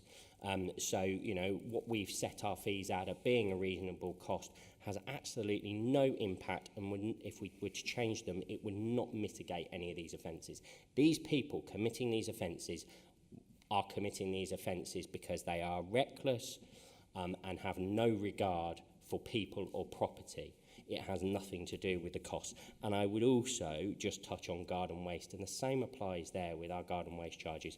We have one of the lowest garden waste charges in the country, and again the same applies. We have looked at garden waste charges versus the figures that have to be published. We have to share our figures with DEFRA as to the number of fly tips that take place in our area. So we have looked at other areas, and we know that again, if we were to hypothetically remove that, it would have no impact on it. We do have a number of fly tips whereby cannabis waste is dumped, and we do work with the police quite extensively on those. So there is an awful lot of partnership work that the team undertake at the moment. And we are also working on other reporting methods as well, such as being members of the public being able to submit dashcam footage moving forward. So there is an awful lot of work going on there, Chair. So therefore, on that basis, I would just like to move the recommendations in the report laid out at 3.1A2C for the reasons set out at 3.2 of the report. Thank you very much, Councillor Binley. That has been moved. Could someone like to second that, please? Okay, Councillor Howe, thank you very much. So recommendations are on page 83 of your agenda pack. Can I have a show of hands, please? Unanimous, Chair. Brilliant, thank you very much. We shall now take a quick 10-minute comfort break, and we'll be back in 10 minutes. Thank you.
Very good. Oh, it's not bad. Sorry, that's just dust.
Right, good morning. Let's get back to business. So we move on to item 9, sheltered housing alarm digitalisation. Councillor Buckingham's just had a chat with me. She's had to go away, unfortunately. So I would like to invite Councillor Mark Pengelly to address the meeting. Councillor Pengelly, you have a maximum of 3 minutes to address the meeting. And thank you for your £10, which I'll ensure the chair gets. It's all on camera, don't worry. She will get the money. Thank you, Chair. And welcome to this beautiful Corby Q building, all you councillors from everywhere. The only building in Northamptonshire that we could see for a meeting So, like Mr. this. Pengelly, So thank you very much. Sheltered housing and alarm digitalisation. You just used up a minute of your time on that. I've got to the report now that won't take the full 3 minutes. I welcome the report. And a lifeline is what it says on the tin. It saves people's lives. And when people fall over, the amount of people in hospitals all over the country through falling over and not being found is massive. And the people that have died because of falling over and not being found, it happens all the time. And I'm really disappointed that this report has taken so long to come forward, because this council were aware of this problem 3 years ago, and I had an email in October 24 from officers saying that they first found out about this on Lodge Park. I'm not going to say the streets, but on the Lodge Park estate. And recently I've been on in the old village visiting residents who are very, very concerned because their lifelines weren't working. And it's not only the lifeline, Chair, these systems also link up the fire alarms to the central control room. And so on two merits, some people haven't got their lifelines and some haven't got their links to the control room on the fire alarm. And they've been told by council officers it's up to 50 people. We've talked about the cost in the report, but there's also opportunities in this report as well, because if we have a good lifeline service, we could roll this out, and we could roll this out not only into our council properties, but into private properties as well, because lifelines are really, really important to everybody. The other part of this report I welcome is as having 2 people in our Corby control room that will be serving both Corby and Kettering. I think that's something we should be looking at when we have emergency situations. We're aware when there's going to be inclement weather, and the people that work in them control rooms, I know during the recent flooding there was one person in that control room that I think we have to welcome the work they did, but you can imagine all them calls coming in. I know how many calls I had, so having 2 people in that control room is really, really good. But I just want to know from today, and I'm not allowed to ask questions, but I think we're going out to procurement now. How long is this going to take? Because there are people in Corby, probably in Kettering as well, with no lifelines. So how long is this going to take? Is it going to be a couple of months, or is it going to be 6 or 7 months, or what? because we need to know that. The other thing we need to know that isn't in the report is the final cost of these lifelines, because there is a cost to the people that are using them. It says there will be an extra cost. What will that cost be? That will be useful to know as well. So thank you very much. Thank you very much, Councillor Pengetty. Councillor Rowley, I would like you to introduce your report, please. Thank you, Chair. To address Councillor Pengelly's comments, everyone whose current system has stopped working have been offered alternate solutions of one form or another. That includes extra welfare checks by officers. The solution is already offered outside of council properties. I mean, as the report says, there's 162 dispersed alarms outside of our sheltered accommodations, and the costs of the service are in the report, I believe, in 7.1. So to present the report itself, this is to upgrade the current alarm systems that we've got, the sheltered housing alarm systems, the red cord that most people probably recognise them as. This is to upgrade them to a digital system as BT and the other telecoms operators upgrade their lines from the current systems to VoIP. The existing alarm systems cease to work. The problem we have is that if a resident has their phone line upgraded without telling us, they may not know that their alarm system has stopped working. And we need to push forward with digitising them so we've got a good system that will protect our more vulnerable residents. The plan is to spend, or looking for recommendation to spend £1 million on capital to buy the equipment, and then £800,000 over 3 years to support and maintain the equipment. The recommendation is also to have in-house support of the service so that we can control what's the level of service that we're getting to our customers. The question on how much it's going to cost is, in, as I said, in 7.1, and just to highlight that anyone who's does find those the costs, they can apply for a non-means testing benefits with that comes out of their care and support needs. It's not an insignificant amount of money, and we feel it will cater for the charge that we've put forward for supporting these. If approved, the first step on this will be to do a consultation with the current users of the service to make sure we get in procurement what people are asking, what people need, and what they feel they need in terms of the service and the equipment. So, in summary, I recommend the proposals in 3.1 for the reasons in 3.2. Thank you very much, Councillor Rowley. Members, is there any comments you would make in relation to this paper before you? Councillor Edwards. Thank you, Chair, and thank you for the report. I welcome this report. I think we have to move forward with the times, and then in the advance in technology, we have to move forward within that, and this is the best possible course of action for this. The residents that use it, I think, they are some of our most vulnerable residents in society that still have some sort of independent living. So to be able to do this and put it forward gives them the trust that actually somebody will be at the end of a line to help them, not only the residents but the families as well, who are, I'm sure many live away from their loved ones, that know that in case of an emergency they can pull or press and somebody will be there to assist. So fully welcome this report. Thank you very much, Councillor Edwards. Councillor Binley.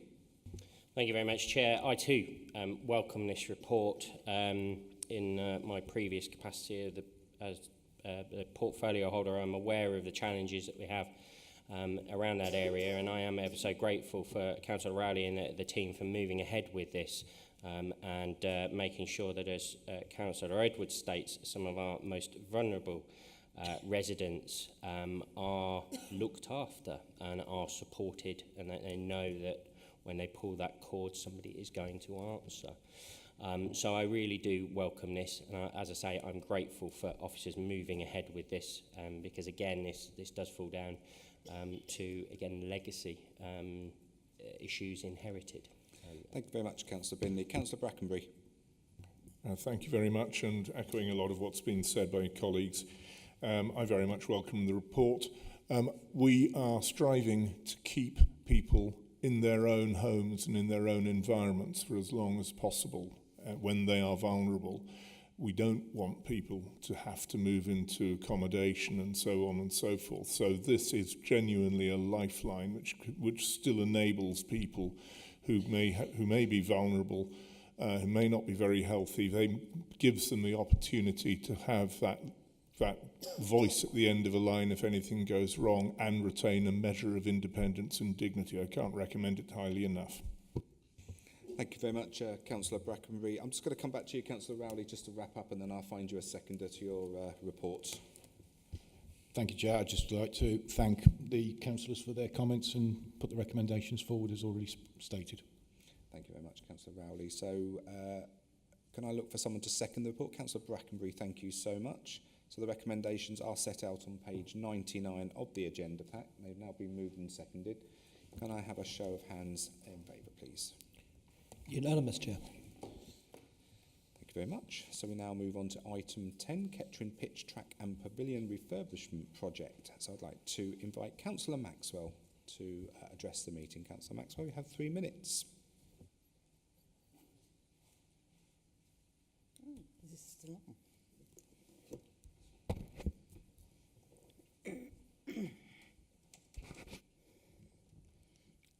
Hello again. Kettering Pitch Track Refurbishment Project. I was really pleased to read about this grant from the FA for Kettering. Would it be possible that we could see if we could have a 3D pitch in Crow Hill in Earthenborough, because it would help this area and to become more fit at the same time and help the Addingtons, Woodford, Denford, Ringsted to have access. There is nothing in this area, and whilst Raunds Manor School has one, it's always booked up at some cost to the residents. I think we need to expand to help young people in this area have the same opportunities. However, it's great that Kettering has this funding, and all the hard work that's gone into getting the funding from the FA has to be commended. Thank you. Thank you very much, Councillor Maxwell. And what a strong advocate you are for your residents in Earthenborough and the villages surrounding there. And I'm sure they're very appreciative of your support. Thank you for coming to speak. I'd like now to invite Councillor Helen Howe to introduce the report, please. Thank you, Chair. I'd just like to touch on the comments or the questions by Councillor Maxwell. Councillor Maxwell, in January you'll be pleased to hear that we have our active community strategy coming forward, which includes our playing pitch strategy, which highlights all of the facilities in and around Northamptonshire, and also highlights any further need that we may have going forward. So once that report is out, you'll be able to read it. But yes, we would absolutely love to be able to have these facilities everywhere, but obviously costs are quite prohibitive. So, but as you'll see from this report, when we get funding, we jump on it and we help provide these facilities. So thank you for your question. I'll just move on to the report now, Chair. Thank you. So this paper asks this executive to approve the refurbishment and redevelopment of Kettering's pitch, track and pavilion project, which has been underinvested in for many years. The artificial pitch was condemned as unsafe back in 2019, and both the pitch and the pavilion are in desperate need of refurbishment. In September, members agreed to provide £150,000 towards improving the artificial pitch and pavilion at the Thurston Drive site, with an additional contribution of £50,000 from Northamptonshire Football Association. This partnership funding enables this council and Northamptonshire Football Association to secure a grant of £810,330 from the Lioness Futures Fund, which is part of a £30 million cash injection from the government and the FA delivered by the Football Foundation.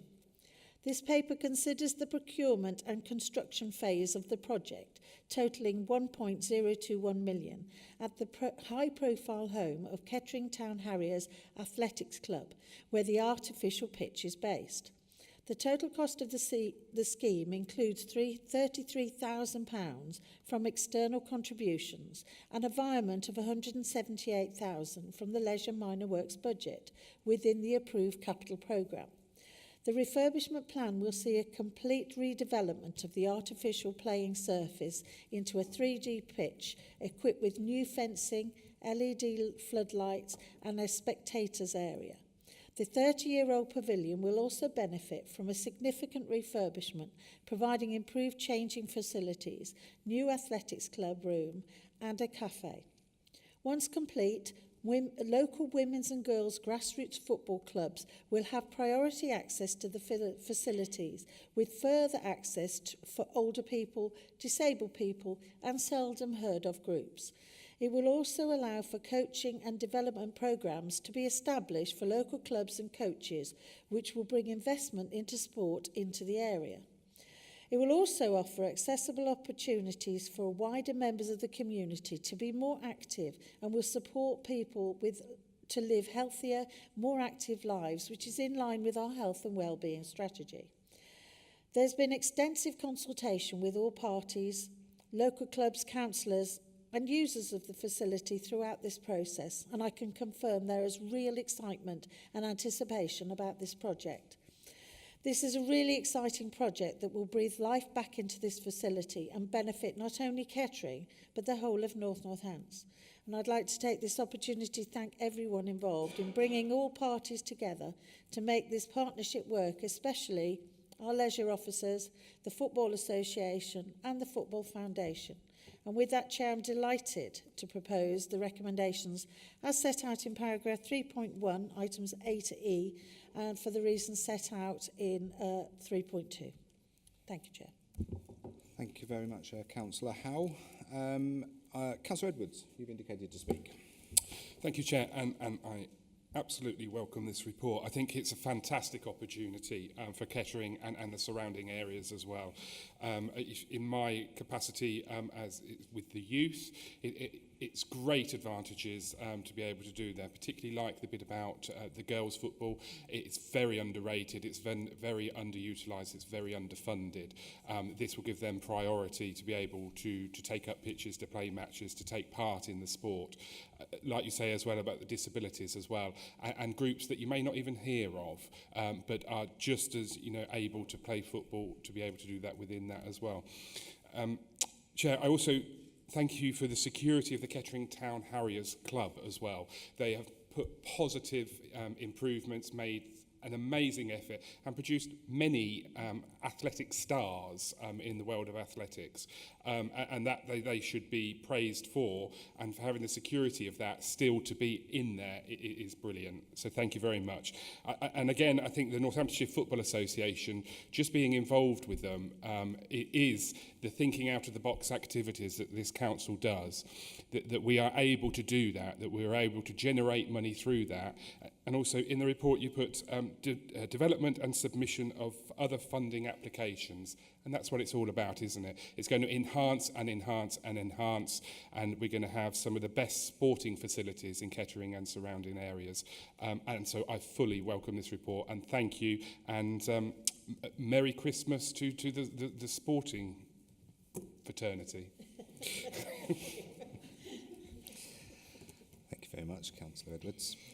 So, I'm just looking around the table. Is there any more comments from elected members? No. So, Councillor Howe, I don't know if you just want to wrap up on that, and I'll find you a seconder.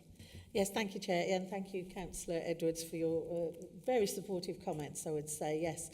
The funding has come through, obviously, with the success of our wonderful Lioness football team, and I think everybody around this table was probably watching those games in anticipation, and they did exceptionally well. So it's fantastic to see that women and girls football is really starting to take off, and this will support that. Yes, Kettering Harriers, they do an amazing job. They've been on the site for a considerable amount of time now, and it's only right that we invest in that facility and have a really good organisation that's going to manage that facility and help generate income for it also.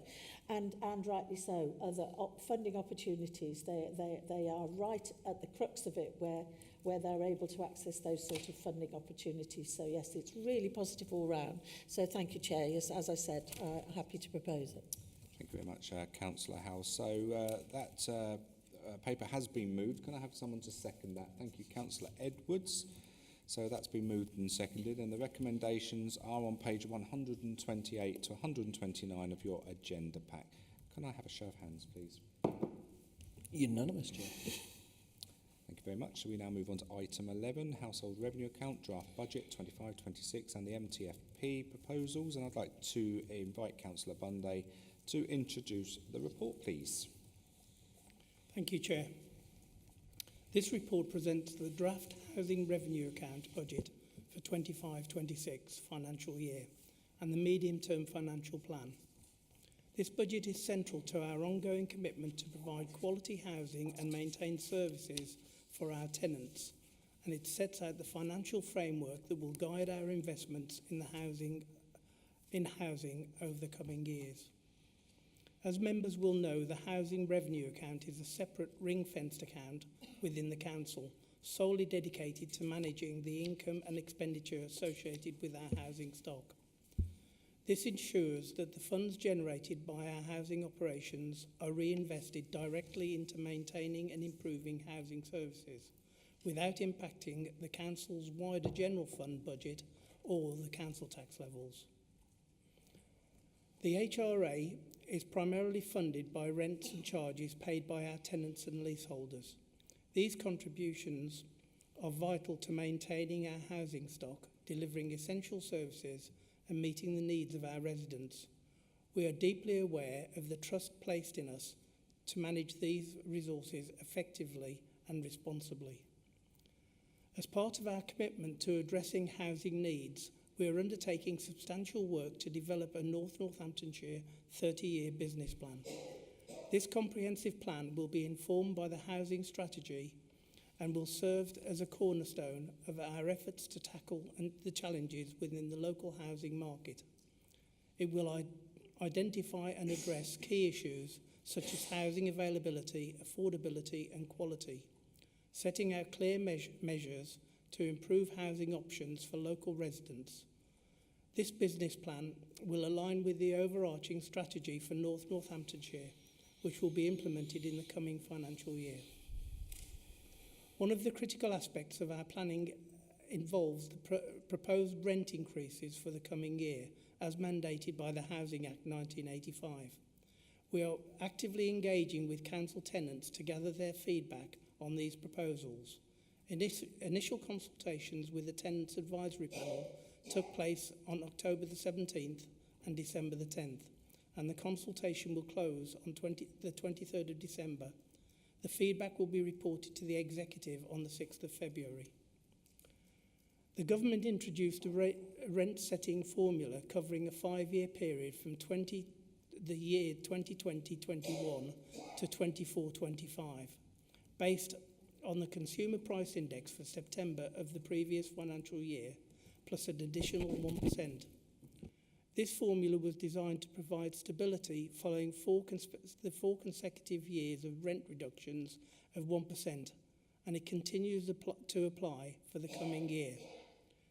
We are proposing a rent increase of 2.7%, which falls in line with the maximum allowable rent increase under this formula. This increase is necessary to help us protect service levels and ensure ongoing investment in our housing stock. With a proposed 2.7% rent increase, the draft budget shows a balanced position for 25-26 and across the medium-term financial plan, which assumes 3% increases each year beyond 25-26.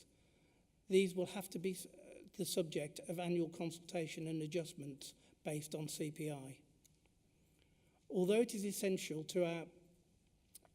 that our housing revenue account is balanced in the future, we must also continue our efforts to ensure that our housing services and stock remain well maintained.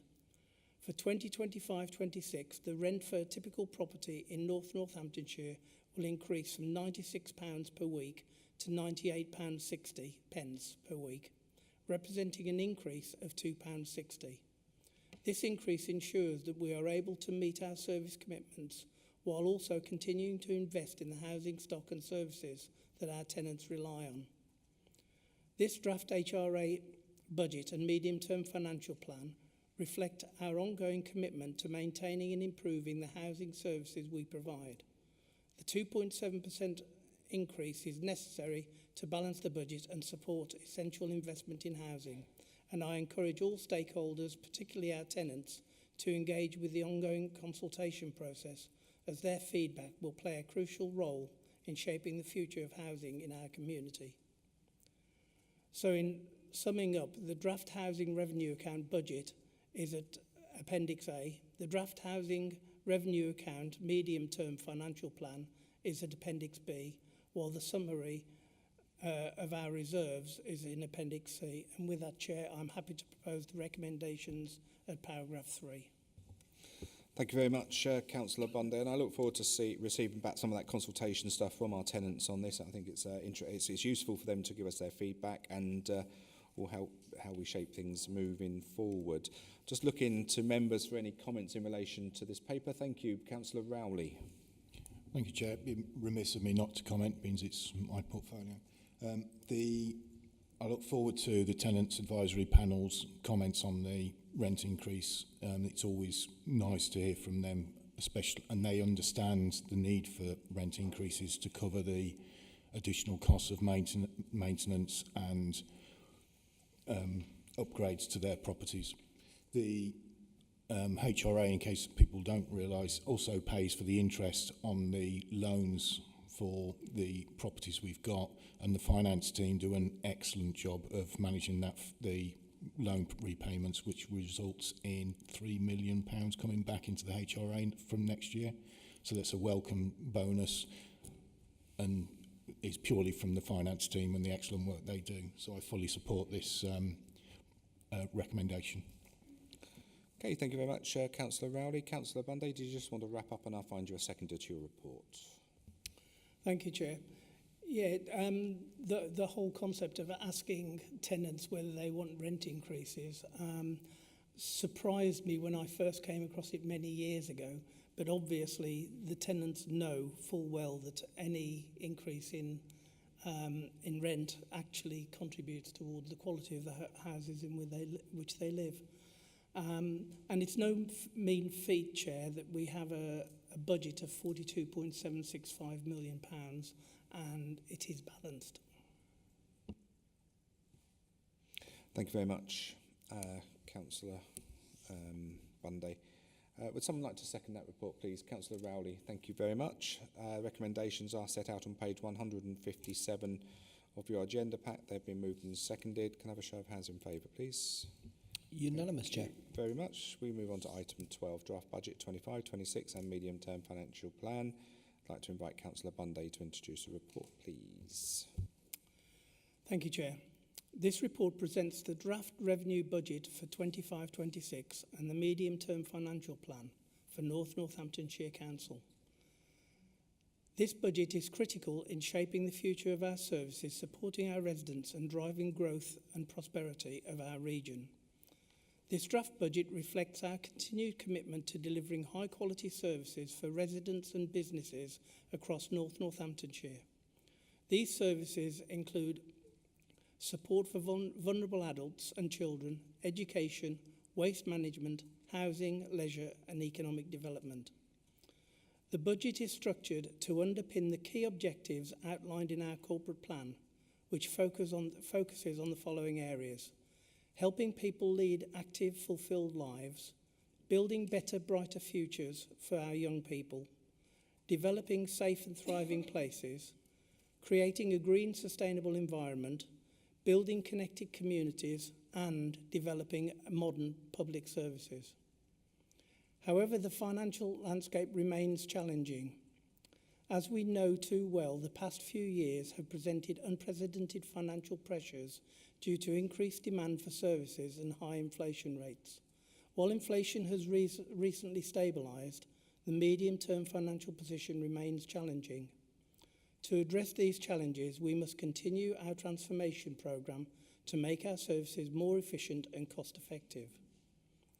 The draft budget proposes a balanced general fund budget of just under £401 million for 25-26, with further funding of £51.9 million allocated to meet growing demands for vital services, including adult social care, £23.6 million. This has been amended from the figure that's actually in the report to paragraph 2.6, Chair. And children's services, £6.2 million. Investments will be made to improve service delivery, ensure better efficiency and respond to service pressures. These investments are balanced by saving efficiencies of £26.3 million, which we expect to achieve through improved business rates income, council tax revenue and targeted government grants. Additionally, there is a proposed council tax increase of 4.99%, which includes a 2% increase for adult social care.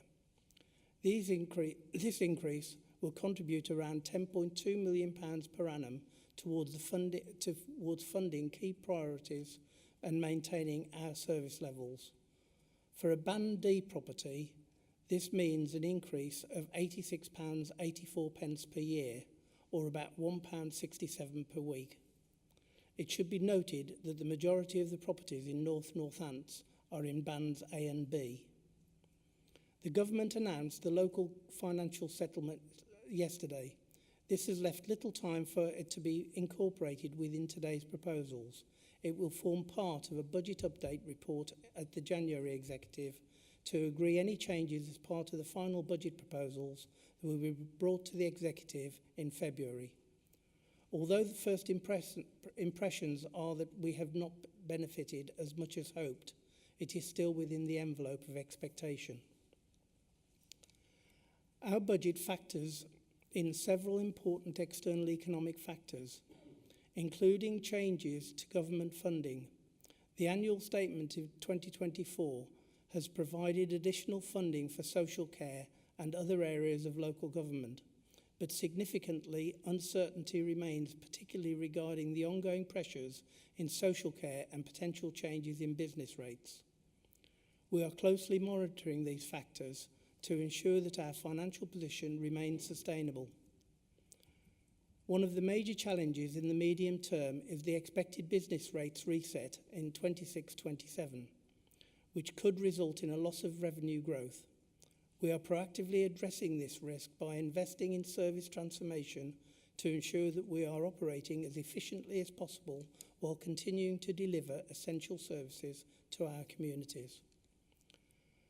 As part of the process, this draft budget will undergo a 5-week public consultation period which begins after this meeting and runs until January 24th next year, allowing our residents, local partners and stakeholders to provide feedback on the proposals. Additionally, the Corporate Scrutiny Committee will review the proposals to ensure that all areas are properly scrutinised. We welcome this input and encourage everyone to participate in the consultation to ensure that we are aligning our budget with the needs and priorities of our communities. A report including feedback from the consultation and the views of the Corporate Scrutiny Committee, together with any updated information regarding government funding, will be presented to the Executive on February the 6th, before being presented for approval at full council on February the 20th. We are committed to ensuring that the budget not only reflects the resources available to us, but also aligns with our residents' priorities and the broader economic challenges we face. May I remind members that our approach to budgeting is not just managing financial resources, but about investing in the future of North Northamptonshire.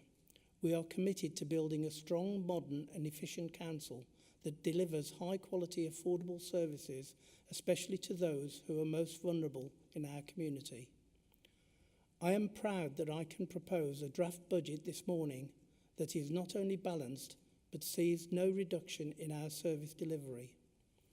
I invite everyone to engage in the upcoming consultation, providing valuable feedback and help shape the future of our area. Together, we can ensure that the budget serves the needs of all our residents now and in the years to come. And with that, Chair, I'm happy to propose the recommendations of paragraph 3. Thank you very much, Councillor Bunday. Members, who got anything to say in relation to this report? Councillor Brackenbury. Thank you, Chair. If I can get my words out. Sorry, I've got a bit of a frog in my throat. Thank you, Councillor Bunday, for your usual very comprehensive analysis of the budget. And I'd just like to thank everybody who's worked so hard to get us to this satisfactory position in such difficult circumstances. Like you, I'm concerned about the potential about economic growth and the potential for increased inflation coming down the tracks, which is something which I know the Treasury team and everybody will have to keep a close eye on. But all in all, we have got to a position through judicious use of our own resources, transformation and efficiency savings, and obviously the council tax rise, which you've articulated, which gives us a position of a balanced budget. But of course, we always have to watch this space. But I'd just like to welcome the report, thank Claire and all her team for all the hard work that's been gone in, and yourself too as portfolio holder. I know it's not easy. Thank you. Thank you very much, Councillor Brackenbury. Just looking around the room, is there any other comments? No? Okay. Councillor Bunday, did you want to just wrap up and I'll find you a seconder? Just to underline what Councillor Brackenbury says, there are challenges down the line. There is still a budget gap in our medium-term financial plan, and that gap is something that we've got to meet and we've got to fill. Thank you, Chair. Thank you very much, Councillor Bunday. So you have moved that report. Can I look for someone to second the report, please? Councillor Brackenbury, thank you very much. The recommendations are set out on page 183 and 184 of your agenda pack. Can we have a show of thanks, please? Unanimous, Chair. Thank you very much. We move on to item 13, Draft Capital Programme 25 to 29. And again, I'd like to invite Councillor Bunday to introduce the report, please. Thank you, Chair. This report presents the Draft Capital Programme for 2025-26, a vital step in shaping the future of our communities in North Northamptonshire. This programme, alongside the indicative medium-term financial plan, sets out how we will direct our financial resources to deliver essential projects and services that will benefit our residents for years to come. The decision we make in the coming weeks will have a lasting impact on the services we provide and the infrastructure we build. As such, it's crucial that we approach these decisions with transparency and inclusivity. That is why the Draft Capital Programme will be part of the five-week public consultation starting after this executive meeting and running until the 24th of January 2025. During this time, we invite residents, local partners and stakeholders to review the proposals and offer their feedback. This is their opportunity to shape the future of North Northamptonshire. This Draft Capital Programme will be presented to the Corporate Scrutiny Committee, and they will play a crucial role in reviewing and challenging the proposals, ensuring that it reflects our collective priorities. Their feedback will then be incorporated into the final recommendations put forward to this executive in February next year. The total draft capital programme for this period 2025 to 2029 amounts to £180.4 million, which includes a general fund capital programme of £125.8 million and a housing revenue account capital programme of £54.6 million. Additionally, we have a development pool valued at £258 million. This represents schemes that are yet to be approved but are under consideration for future investment. This budget reflects our commitment to building a strong, sustainable future for North Northamptonshire. Every pound spent will be directed towards projects that enhance the lives of our residents, support our local economy, and help us meet our corporate objectives. The foundation of our capital programme is built on some clear guiding principles. We are committed to ensuring that the programme is affordable and sustainable over the long term, using a balanced mix of internal resources and external borrowing when necessary. New investments will only proceed if they directly contribute towards the achievements of our corporate priorities, be it improving education facilities, enhancing transport infrastructure, or providing safe and affordable housing. External funding, such as government grants, will be targeted at areas of greatest need, such as highways maintenance, schools, places, and regeneration projects. We aim to maximise the efficiency of our assets and work in partnership with other local authorities and organisations to get the best value for our investments. Affordability and sustainability, aligning with corporate priorities, maximising external funding, collaboration and efficiency will underpin our capital investment. As part of the revised capital programme, we have identified a number of new investments for the 2025-26 financial year, including £737,000 for childcare expansion, supported by government grants to provide additional early years places, a significant £11 million investment in the expansion of primary and secondary schools, ensuring that we meet growing demand for pupil places. This will be funded by a contribution of Section 106 and also borrowing.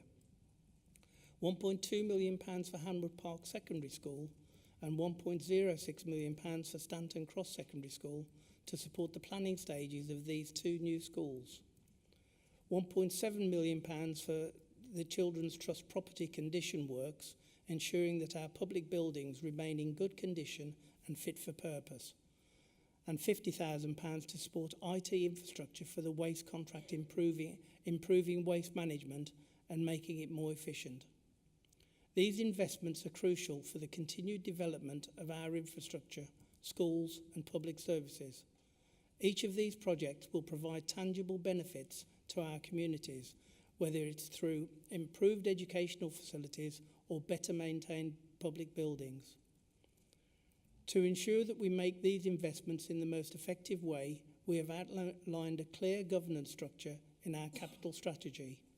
Each new project must be evaluated rigorously with careful consideration of its alignment to the Council's strategic priorities. We will prioritise external funding in areas of greatest need and wherever possible, collaborate with local partners to maximise the impact of our investments. The funding of the capital programme will come from a variety of sources, including capital receipts, grants and borrowing. The Public Works Loan Board remains an important source of funding for local authorities, but we must ensure that borrowing is used responsibly and only for projects that meet the long-term objectives. The minimum revenue provision, which is the amount we must set aside for repaying borrowing, will also be reviewed as part of the Treasury Management Strategy. This ensures that we maintain a sustainable approach to financing our capital investment. As we embark on the consultation process, we ask for the engagement and feedback of everyone. The draft capital programme is a living document, and your input will help to ensure that it accurately reflects the needs and aspirations of our community. Together we can create a North Northamptonshire that is stronger, more sustainable and more connected, a place where our children have access to the best education, where our roads and infrastructures are safe and well maintained, and where we continue to provide affordable housing and service to improve the quality of life. So the capital programme is Appendix A. The draft HRA capital programme for 25 to 29 is Appendix B, and the draft development pool is at Appendix C. And with that, Chair, I'm happy to propose the recommendation at paragraph 3. Thank you very much, Councillor Bunday. Councillor Edwards, you've wanted to speak. Thank you, Chair. And it was on the new investment items that were in there. And as 4 of the 5 come from my area, I thank you very much for including them. We know that school places currently is an issue. We said we'd put a plan forward. We said we would sort it out. And this money is going towards that. So the expansion of our primary schools, the planning process of the 2 brand new secondary schools in Hadwood Park and Stanton Cross, which are needed, are going to come to fruition. And this is fantastic to see. The 737k for childcare expansion as well. We talk about early help a lot. We talk about early years a lot. And that government grant there will actually go some way to supporting families in getting younger children into childcare and into those educational settings. So this is a great opportunity for our children, for our young people and for our families. So I thank you for those new investment items. Absolutely. Thank you very much, Councillor Edwards. Councillor Binley. Thank you very much, Chair.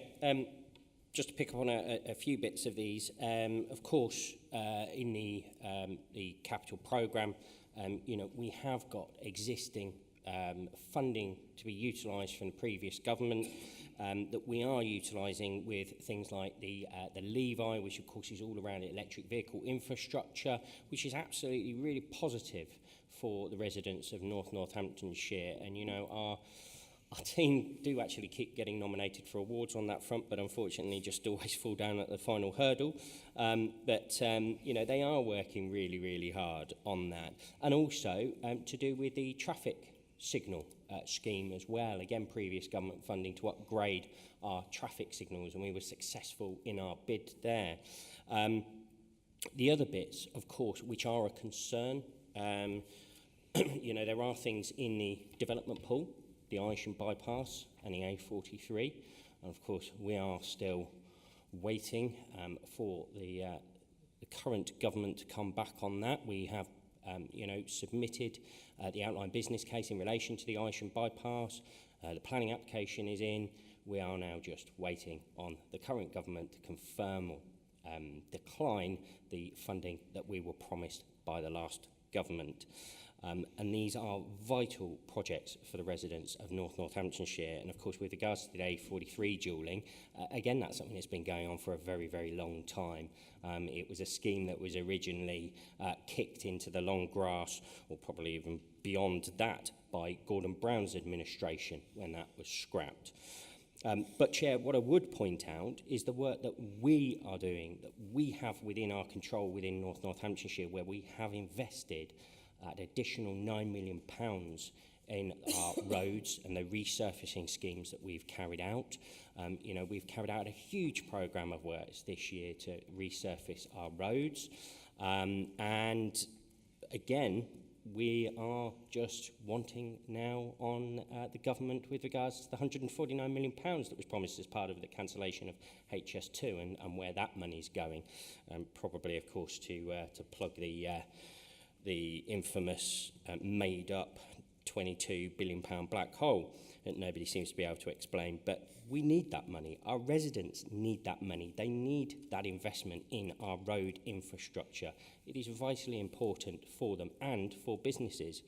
We are an area that is growing and growing rapidly. We are one of the fastest growing areas in the UK. We need that money to improve our infrastructure.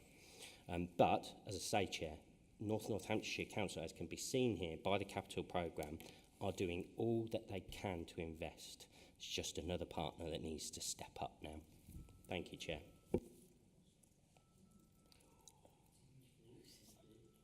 Who's going to admit to that phone ringing?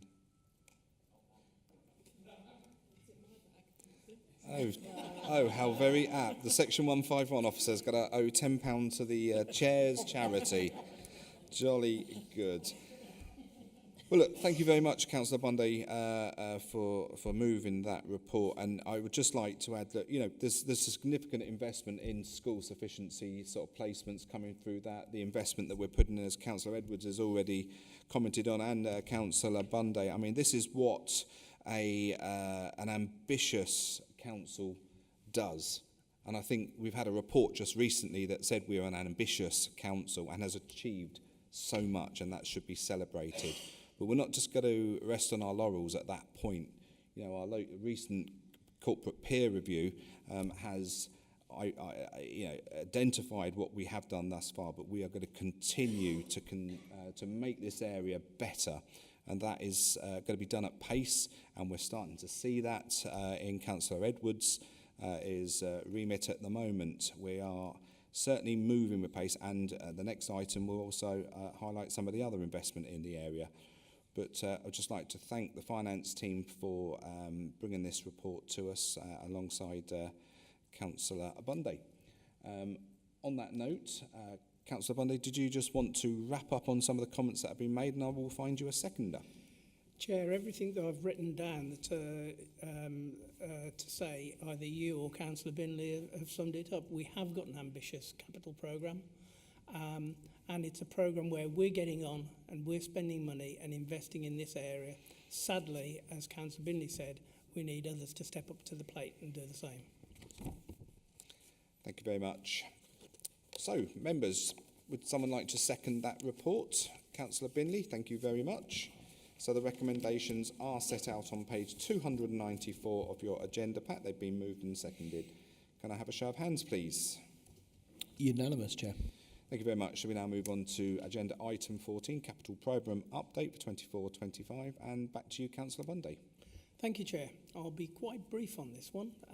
5 good news stories. The Kettering Pitch Track and Pavilion, a budget approved of £1.021 million, and that's coming from external contributions, environment from Leisure Minor Fund, and approved capital programme. Will be school building refurbishment for Rowan Gate School, Special School, budget approved of £410,000, coming from the Higher Needs Capital Grant. Washbrook Road Ramp, an additional budget approved of £291,000, and that's funded from Section 106 money and capital receipts and reserves.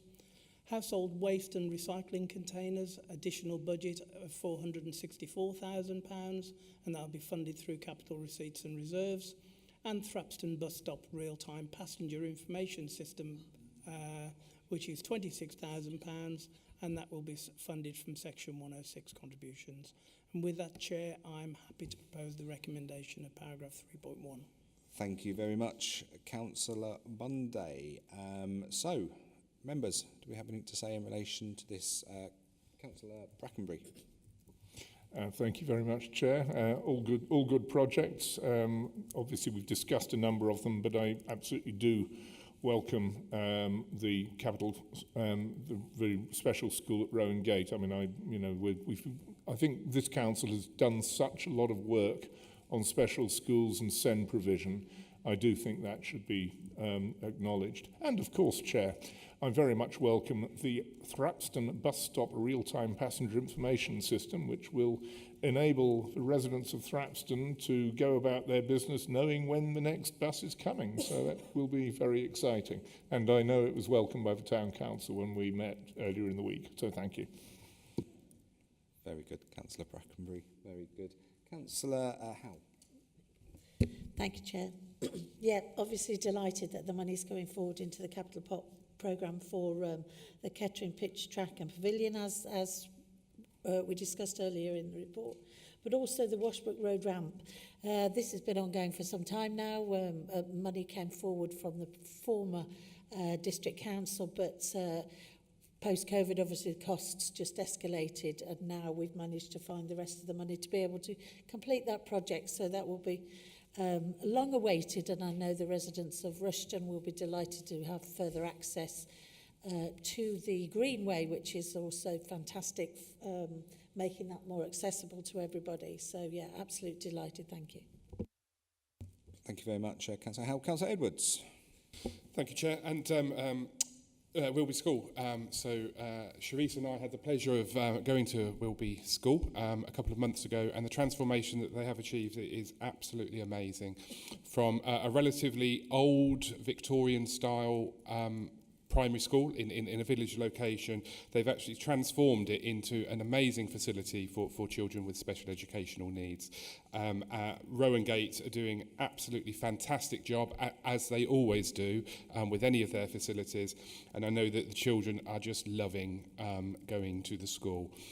And extra particularly, the school works with the community as well. You know, they work with their neighbours around there. They invite them in for carols and coffee, I think it was, and so the community feel as though that they are part of that school as well, and that they are helping.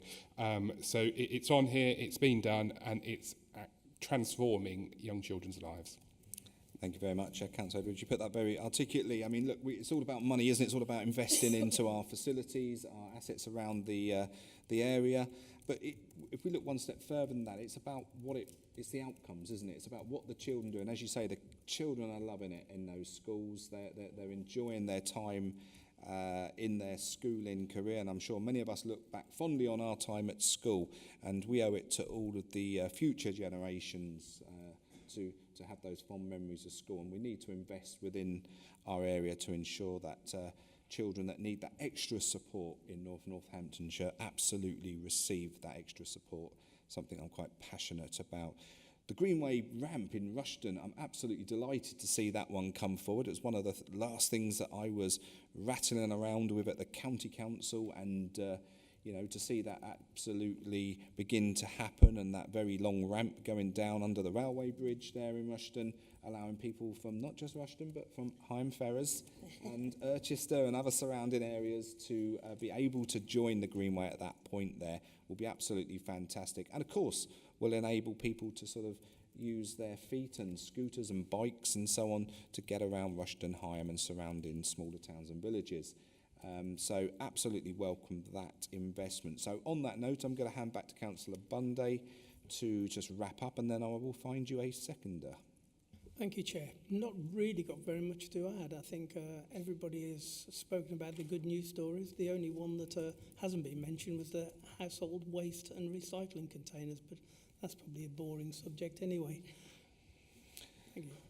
Well, not to the people that have been working on it. I'm pretty sure, Councillor Bunday, I get your joke, but people have worked very hard on that piece there. But yeah, so you have moved that report. Would someone like to second the report? Councillor Edwards, thank you very much. Recommendations are on page 310 of the agenda pack.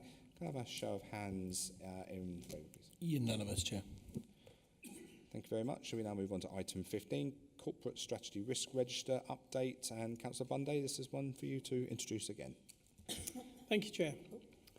The Strategic Risk Register is a critical tool for identifying and managing the risks that could impact the Council's ability to achieve its corporate priorities.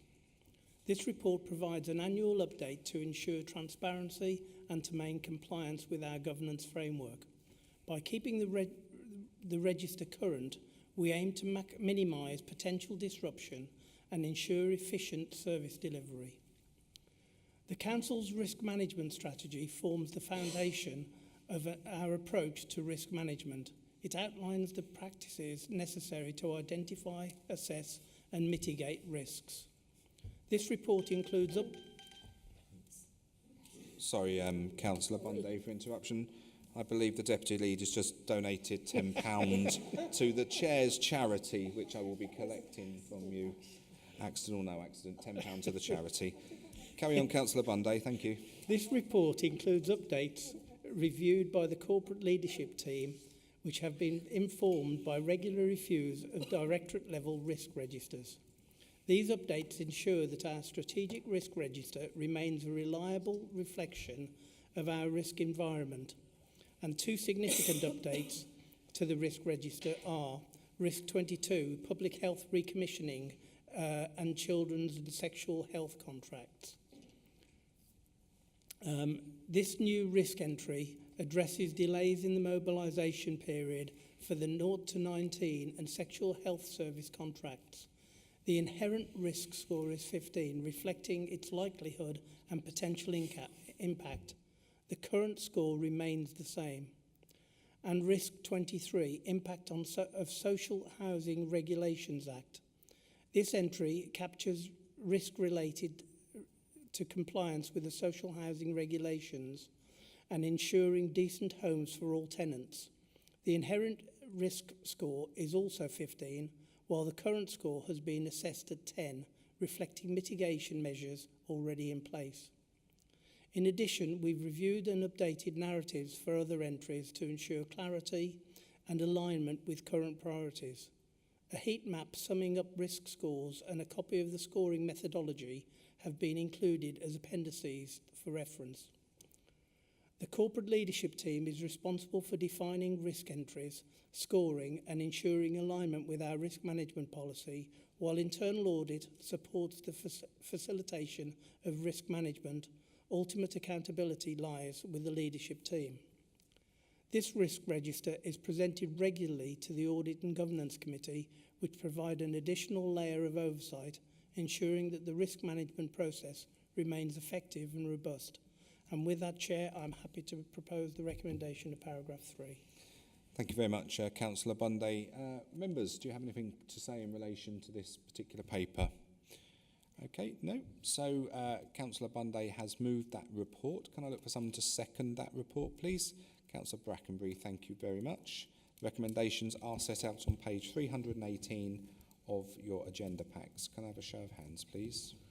Unanimous, Chair. Thank you very much. So I can confirm that we've received no requests to consider any urgent items of business at this meeting, and that includes the business on this agenda. And I'd like to thank everybody who's attended, officers, members of the public that have attended online, and to basically wish you all a very happy Christmas and see you in the new year. I now declare the meeting closed. Thank you.